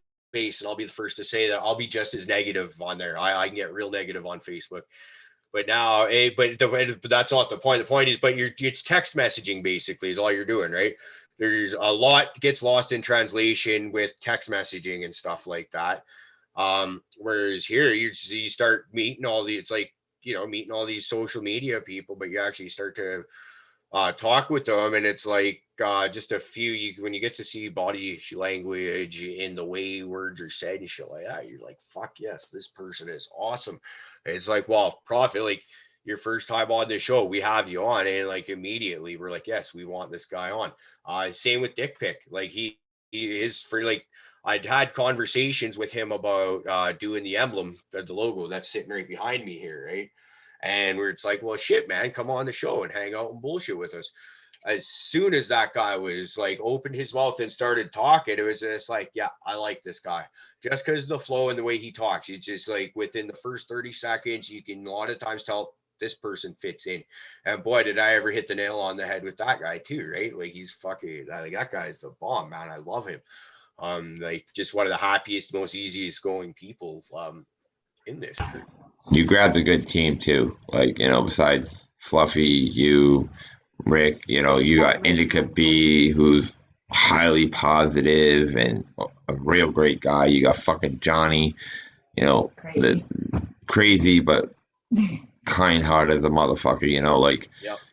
Dritz, same thing, you know, like you got a pretty well-balanced crew that's willing, that we're all on the same level. We're all here to help, and you know, nobody's trying to fucking blow their head up or anything like that in the situation. I think that helps out a lot. We're all being humble stoners, like basically most of our viewers are. I'm just looking for a friend to hang out with, you know. Yeah, that's really how it started. At the end of the day, like I've said before on shows, like starting off, I only really knew one other grower, but the thing is, he still lived over an hour away, or about an hour away, right? We don't actually hang out, me and him. We used to work together at a sawmill, and since that sawmill, since I left that mill, the only times we ever see him is just trying to get together long enough to smoke a joint, maybe pass a bag of weed along or whatever, because hey, I just cut this, try it out, sort of thing, or some seeds. We don't hang out. So I have no real friends that I can sit here and bullshit and smoke weed with. And that's when I started doing stuff like this or watching podcasts like Corona Fishes and then Michigan Bro Show. You start seeing, well, yeah, these guys are talking and it looks like they're having fun and shit like that. And it's kind of same thing. I think once we started this, other people start latching on, like Sticky Bob. I think he was the first person to say, hey man, like I like this, let me in. And like one of my things is like, yeah, we want to be inclusive. We want people to feel like they belong here. And I think it was Crazy Pot Mom when before she came on the first time, we were DMing, and she was saying that, you know, she's felt like she's never really had a group where she belongs before. And you know what, man, she has found her spot here. Like I've never met her. I absolutely love that person. You can tell she wants to be here. Like I can tell you right now, she's commented on just about every video we've ever put out, it seems. And like that was how she came to my attention. Was all of a sudden there's this person named Crazy Pot Mom going back on at the beginning of this channel. It was a bunch of short grow videos and whatnot, right? And then it became more of a podcast that people see now. She started back on all those early grow videos commenting this or that, and I'm like, wow, who's this person?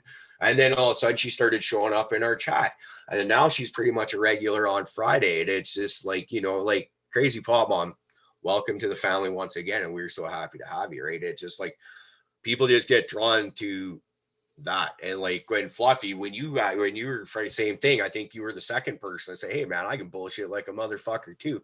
I honestly figured you were gonna look British or something like that. I don't really know how to explain that better.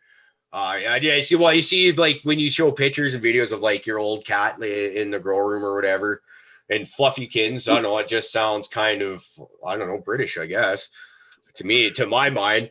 I wanted to hug him. You on the show for the first time, and my very first thoughts are like, I bet you that guy can fight. I bet you he can hold his own in a fight. Was my very first thoughts when you popped on. And then I think it was like after that we found out that, you know, like, yeah, you used to do those tough guy calls. That is what I used to do. Yeah. Really? Me and Fluffer had a few conversations. Me and him got into a fight because of the different styles that he does, and I've learned that if he ever got a hold of me, it would be like Loki getting grabbed up by the Hulk and being smashed. It must be my cat, that yard, because my cat definitely does seem very snobby when you look at him. He looks like a fucking snob, so I could see thinking me being British. Makes sense. Yeah. Because Dude, my cat was a dickhead, all right? Like, he had that look like, I'm the fucking boss, get me what I want, you know? meow. He'd yell at you. That Even looks worse, awesome. like he just decided to jump on my lap. He's looking at me, and he doesn't like me to talk about him. And I'm like, he's looking at me like he wants to fucking attack me right now. Because he knows I'm talking about it. You little bastard. You don't think about it. So I'm about to hit up some of LSD live resin here. We got a little bit of a show. Screw you. I'm still missing half a gram of wax. I gotta find it today. You just haven't looked hard enough, Prophet. Dude, I had 4 people looking, okay? I went through the trash. I dug through my recycling bin. I went through the trash. All We right. have women that bleed, and I went through the bathroom trash. Like, I went everywhere. But here's the thing, like I said, there's only so many places I would have did it, even in my stupid It's condition. fucking gone. The pixies took it. Pixies. See, this shit I gotta deal with. Pixies. Pixies took it. I had to go give them a cookie. I could I just gave see it- that though. Prophet sitting there fucking tearing the house apart. He's got the vein in his forehead, just fucking womp, I womp, was. womp, womp. And the wife and girlfriend are just like, oh, the pixies took it. And it's just like, fuck off. I've done that shit, dude. I had to go bury a cookie for them. And I'm so like- they'll give it back. I'm like, but they haven't. A, they haven't given it back, and B, I'm like, it's like giving a junkie a free fix. You just fucking gave these fairies a cookie. Now they're gonna fucking rob my shit, expecting to get more goddamn cookies. Like, what the fuck? Oh shit! You Being know, a stray dog. Hey Oz, we have had this problem many times, man. We just if somebody gets to talk. It's like at the goodbye, Caribou like was really bad at saying goodbye, and then we Yeah. just decided to start talking, and shit just never stops. He's got the power button though. That's the funny part. He forgets. He can just be like, "All right, guys, peace, love you." Ping. See, he's as much of like a fucking shiny squirrel as we are. I mean, Yeah. all you gotta do is say something. He's like, ooh, yeah. Squirrel. Shade It squirrel. always, yeah, it always reminds me of that fucking scene in what is that? Pineapple Express.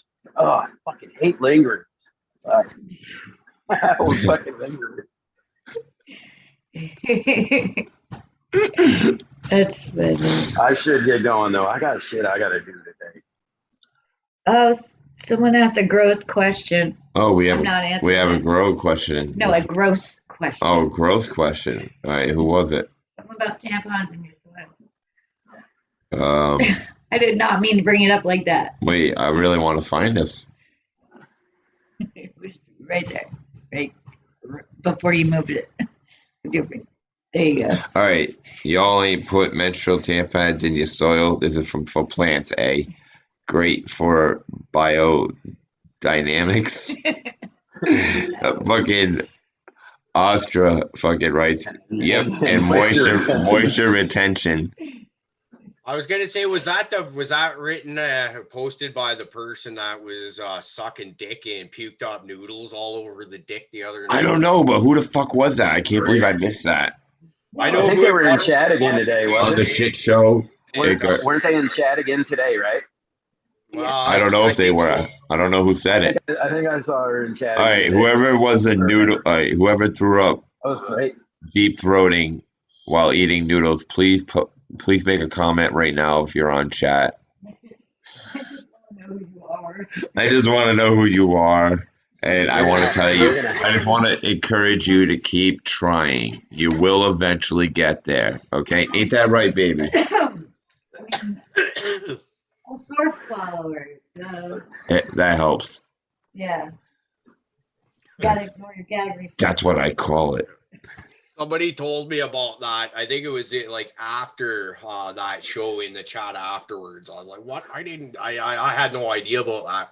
That's good. And then I was like, I watched that show again just because I was like, yeah, that was a lot of fun. Let's see what was going on in chat and all that and what I missed. And I fucking come across that because I'd forgotten that it was mentioned in the after show, and I damn near had a fucking stroke when I saw it. Did I just fucking read that? And that was the absolute best part was our chat has got some shit going on in it on the It regular does. basis. And that like took chat to a screeching halt. And everybody was like, what? What? I was like, and I'm sitting here thinking, I'm like, with the conversation that's happening and everything else that always gets said, chat, really, that's going to be the thing that people are like, what Yeah. the fuck? We're talking about boofing shit. I've talked about putting IKEA furniture up my ass, like, and that That's what did it. that did it. That's impressive. Yeah, That's why I want to know who it surprised was. by that. I want to know who it was. I mean, shit, if that hasn't, if you haven't either done that or someone done that to you, I feel like you really haven't even. I mean, that's something that's happened to most. That's something that's happened to most of us, but people just won't admit it. That's true. I've never thrown up on it. That's why would you tell people? You don't have a gag reflex. I know. It's been gone forever. Why not? My dick's not big enough to force a gag reflex, so sorry. I can't anymore because I started swallowing swords like a long time ago when I was a teenager. Check this out. Why does my gallbladder need to be removed? I don't know. I really got interested in swallowing swords for a little while. I wanted that's a problem. Shut up. Was I poking an organ? Shut up. I never thought of that. That would be. Okay, this might be a little bit crude, but I gotta ask. Did you ever do the kielbasa like on the Howard Stern movie? I guess I gotta know. No, Did you? No. I've never tried that. I'm not saying I can't. Hey, Patreon. No. I'm not doing shit like that for Patreon. And no, it's not that crude to ask. I just never tried to that. You We could have a competition. We could see between me and her who could actually get the kielbasa down. The farthest. Prophet's about to go rooting through the freezer looking for the biggest fucking sausages he can find. What the fuck's in here? Fucking damn, only Brunswicks and fucking hot dogs. What the fuck, man? I'm hitting the deli. Plastic is still on it. Well, Prophet, you know what makes me Prophet, really even if you can't deep throat it and win, you can sure as fuck boof it for the W. Oh, I'll take that one for the W. You're right. Yeah, you would. You know what makes me really sad, right? So Prophet likes to get on all this stuff and like get on his fucking GIFs and all this stuff in our private chats and stuff. So I finally made him a room. I made a room just for Prophet. Oh, what's it called? And I know he's tried to get into the room that nobody has permission for. Because I think I did see that. But it isn't getting opened up until somebody gets their shit. Check it out. Wait, what? Till somebody does power. I hold the power. Right there, buddy. There it is. Right there. Those are the DJ Short Blueberry Kush seeds. And that's only a fraction of what I got. So well, why don't I'm not sending you all of these, but you're gonna get at least half of them. So do that now. Because I got other people that are interested in if I could bring the strain back around and spread it out a little bit, shouldn't I? I'd be interested in some of those. I'd love to get them over to you, and I could easily get them over there. I have no problem getting that shit over to Canada. That's easy. But, you know, that was my thought. I wasn't gonna mention anything because I was just gonna wait and see how long it'd take for him to be like, "I see my room. Why won't you let me in it?" I know it was going to eat his lunch after a while, but I had to mention it. Well, no, because we had that discussion beforehand that you would make me a room. Yeah. Once I sent you the seed, and then I saw the room and I tried to get in, and I was like, he's holding on to the keys. What is it? So I didn't want to give you the gratification of knowing I knew, so I was just playing dumb. He wants in. He wants to go play. That's gotta be mine and her and Albertan's fucking crazy maniacal room. Please. Raider, that is just the original DJ Short Blueberry. Yes. Yeah. Yes, it is. I was really able to laugh them. It was nice to get a bunch of them like 7 years ago, and I'm a seed hoarder until I decide to give them out. He is a seed. Really weird concept. But I get others in return, and then I hoard them for fucking 5 years, and then I hear they're not fucking being made anymore, and I'm like, hey, I got these. But we could start up. We can bring them back if you people are interested, you know. So that's why I hoard seeds until I decide I want to give them out. Thousands and thousands of seeds. Thousands of seeds, different strains. Thousands of seeds. It's not a bad thing, man. Like we're saying, you never know. Shit hits the fan. And It's before they started fucking with them, so that's another reason why I kept on. All I need is one of female of each, because I'm not a breeder, but I'm a cloner, and I can keep that motherfucker going. Yeah. You know, I proved it. I've got two that I popped one seed of, the coffee and the Grindica, and I've kept it alive and moving along for 5 fucking years off the same cut, seed. Yeah, it's great and it's easy to do. I mean, like I said, I've told you guys the strains that I had regular access to for years have been getting grown since the 80s and the early 90s. That's how long these strains have been getting cloned, passed around, shipped around. Like these are old and Yeah. they See, hold up just as well as any of these strains nowadays. People can breed now. no, I trust, I hand out the clones to people I know I could easily get them from, and they get their strains from me. They don't order, so it's like they don't have a problem doing like a year or two of the couple of strains that I give them that I decide I want to keep. So it's like then I'll cycle out with a new strain for them if I decide to keep it or not, for them to play with it while I'm keeping the original strain for like a round or two. It's really good the way I do it. You know what I'm saying? Like I don't want somebody to be too stuck on one strain. That's just torture. You know what I'm saying? In my opinion, nice to have weed regardless of what it is, but in this day and age, you're a dick if you limit one to a person to one strain, and they're only linked to fucking clones. And I've got 7 strains, I can't be a dick like that. I got to give you a few strains, One's going to grow better for you, one's not, that's just me.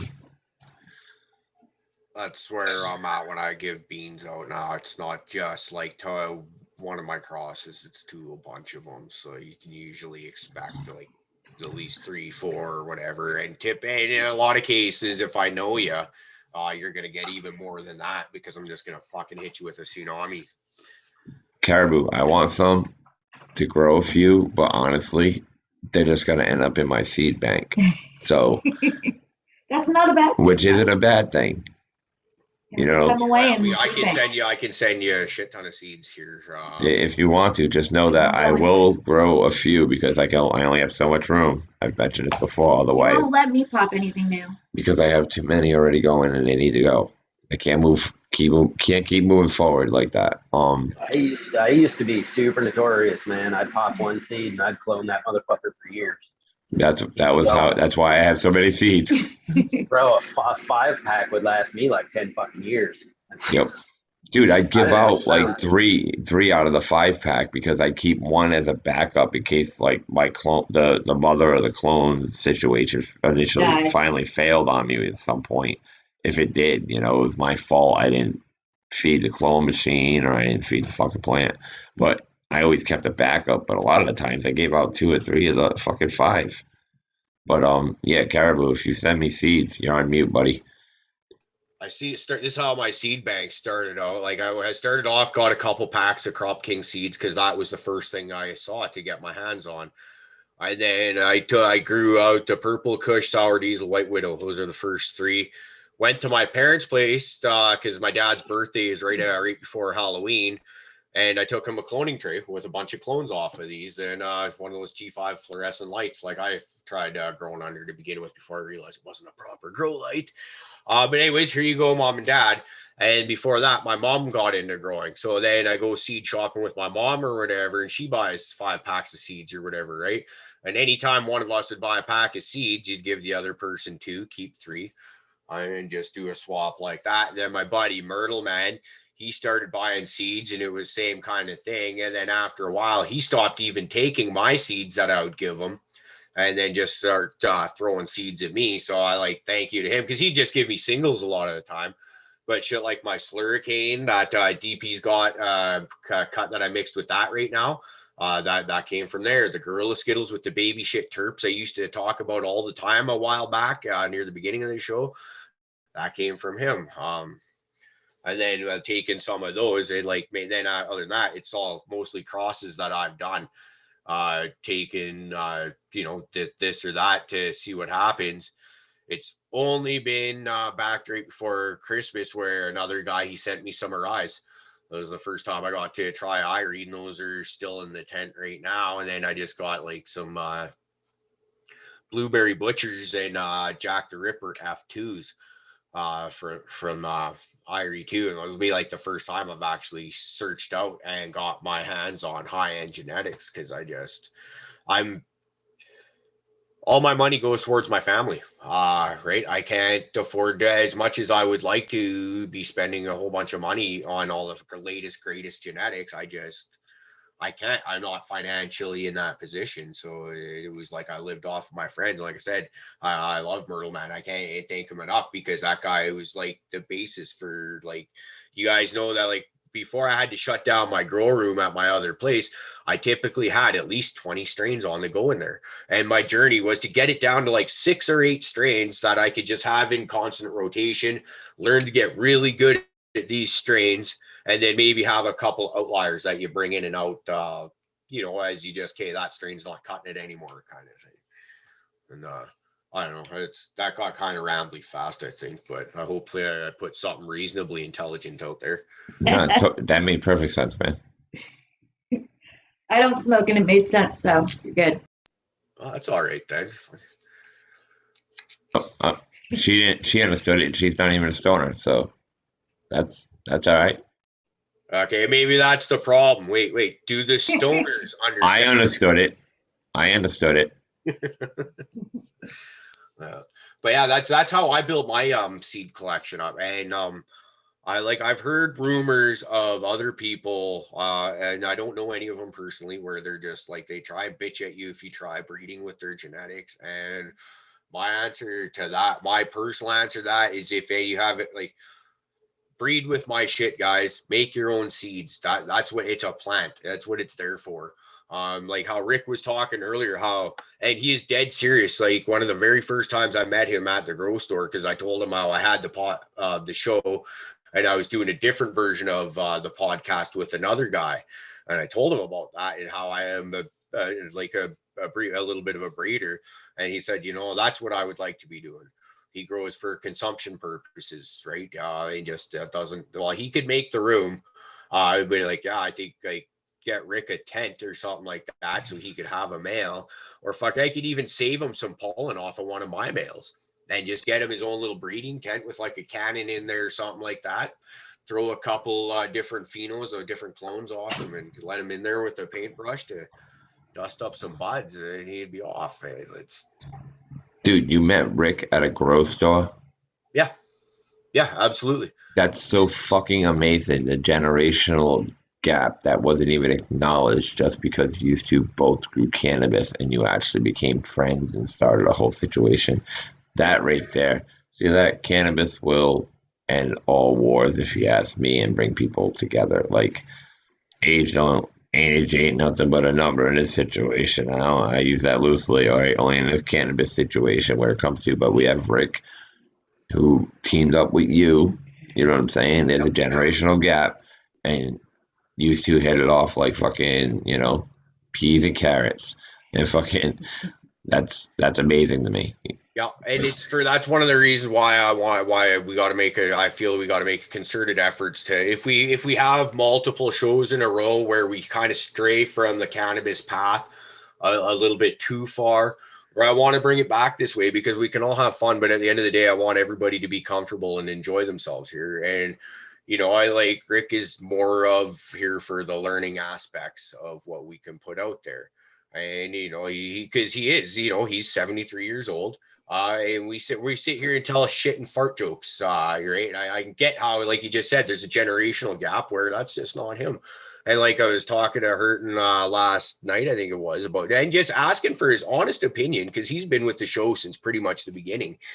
And he one of the I was things, on with you. How we actually touched on is how I believe, like, if you just do one show a week, you're not going to cater to everybody, because this is going to be off-putting to this person or that person. But we got 3 different shows, and we try to keep it 3 different styles of show, right? Tuesday is typically guest night. This is usually for Sundays, usually when it started off was like we would all talk about our own personal grows and what we all got going on. Kind of strained from that because I'm not even growing right now, right? So we try and have a little bit more guests on, and then Friday is the shit show that we all know about. And the point being that, like, okay, so like people like the shit show aspect of what we're doing. I think that is one of the main draws to why people find us endearing, because they're like, fuck, look at these guys. You know, it's a delightful train wreck. But we interject knowledge in there too, right? So, but like at the same time, I don't want to I'm not a teacher. I don't want to sit here and spout off knowledge all the time. I also just want to relax and not even, so, you know, like it's, you know, you get your hangout on the Friday, but I could see how that's not a knowledge-based thing. So a guy like Rick, who is more interested in getting tips on this or that, that's going to be off-putting. So let's just try and, but anyways, the roundabout way of what I'm saying, that's one of my reasons for wanting to have a concerted effort today was let's talk about something good, because we had a couple just whatever in a row. And that's why I asked. That's why I asked. I was like, what is it? Is there a moment in your mind where you'll stop? Because I've reached a moment in my mind after 5 years of growing where I'm stopping. Like maybe I'll add a little bit, but I mean, I'm not looking for the newest thing, and I'm not always gonna do that. You know, I'm not gonna I don't have that kind of fucking money, or if he does, I don't know. But for me to tear down something that works just to hope for a little bit better yield, it doesn't weigh out for me. So I mean, like I was just saying, like, do you have your system down by now, or are you just gonna always upgrade? Do you always want to learn about the new, like, huh? You know, he enjoys doing that part of it. No, I get that. He just likes to know the new way, the different way. He wants to see if, you know, he's got the idea, he's got the structure, he knows how to get his plant from here to here and make it acceptable. So he just wants to do it like better and better and better, bigger and better now. And I mean, I totally get that, but I'm, you know, like I said, I do the polar opposite. So his idea of doing it is complete, like, it makes me want to cringe. Yeah. But it's vice versa. Your way of doing it makes me want to cringe. Right?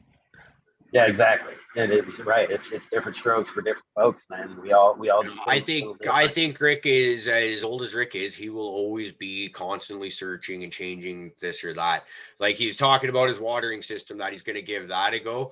I have no doubt he'll probably get that dialed in pretty quick on his next go of what it's going to do. And then I think and he'll be happy with that. But I think his thing that he'll end up fucking with more, because his room is already pretty much there, is it'll just be lights.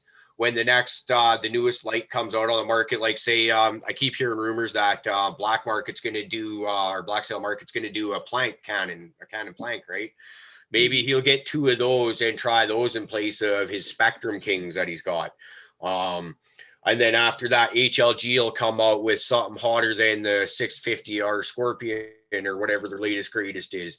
And then he'll want to try that. I think that's because I think you're only going to be able to do so much for your actual environmental controls. And by that, I mean like your humidity and the temperatures and stuff like that. After that, it's going to be in your lights for the most part. And I think he'll always be. I'm totally envious of his, still at his age, of his want of new knowledge. You know what I'm saying? And that's like, I'm not knocking anything in any way, shape, or form about Rick. He's the fucking greatest member ever, and he could sit there and do nothing and still be a show. Man, freaking. But I find it intriguing that he is still looking for the newest way, you know, when I'm like, I'm so set in my ways. I'm so happy. Like, I finally got my shit, how I feel dialed in, that I don't want to bring anything new into it, because I'm afraid whatever I bring in, I'm going to have to bust my ball to readjust everything that I've already done. So that's my mentality behind it. I like learning about new shit and being able to talk about it. But he really, like I said, I'm envious of his knowledge of wanting to know about the newest shit. The newest shit doesn't really concern me because, like I said, I'm set in my ways. But that totally intrigues me because I don't care about that, but I like hearing about it. It wouldn't be a question I would be interested I wouldn't bring up, because I'm not changing my lights. I'm not interested in bringing up the new lights. Don't get me wrong. Don't get me wrong. I'll throw that out there. I'll take some Black Sail trial lights. Hint, hint. Good luck. Good luck. Other than that, I'll do a challenge. I'll rip down my HPS Raptor and I'll put up 2 fucking of those to see what does better if they wanted it. I would admit if they work better, I'd take down my HPS. But like I said, I can't drop that money and change to a new light, and I don't have that. I don't have that luxury. I'm not in that position in my life yet to be able to do that.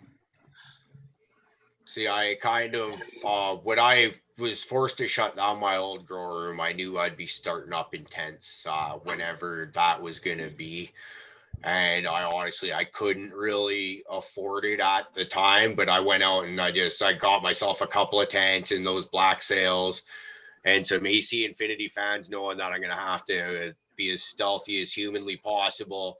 And that includes power consumption was another, because I have CMH and HPS lights, but I want to get it down as everything as low as possible, but also try and be as cutting edge and get as much bang for my buck in there. And I can dial in a 4x4 a lot easier than a 12x12, for example. Is kind of my thoughts on that. It's like I couldn't really afford it, but at the same time, it was like I do have the money that I can make it happen. So now I got all this wonderful stuff just sitting there, waiting for me to get into a place. You see, when I look at stuff like that, it's all the new stuff. It just makes me like butthurt. I can't buy it. I guess that's basically what it is. So if I avoid the acknowledgement it exists, I don't have to be like, damn, I wish I had that. You know what I'm saying? Maybe it's ignorance is bliss. Maybe that can be that aspect, Yeah.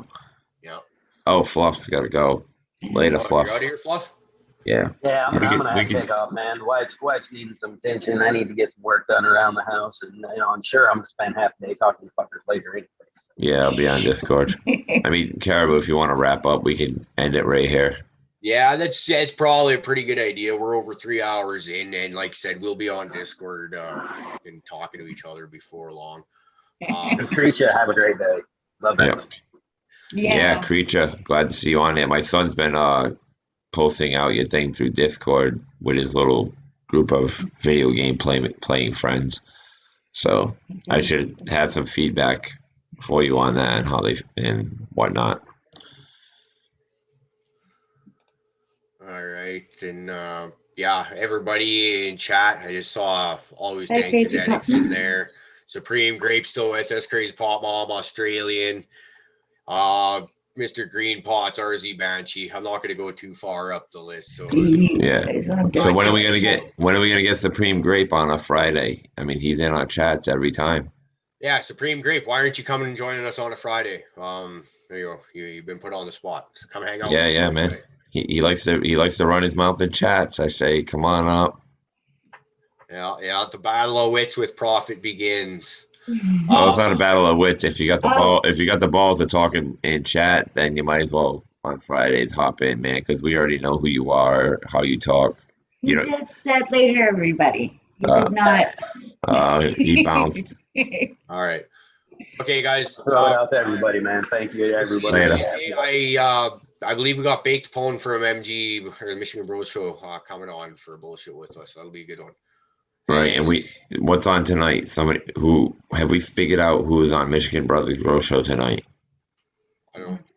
I thought it should be Fluffy, but he's kind of stalling out here, like he doesn't want to go. All right, let's get on Discord in a little while and figure it out. Somebody tell me, and we'll all know. All right, we'll figure it out. Yeah, we'll talk on Discord, man. We'll figure it out.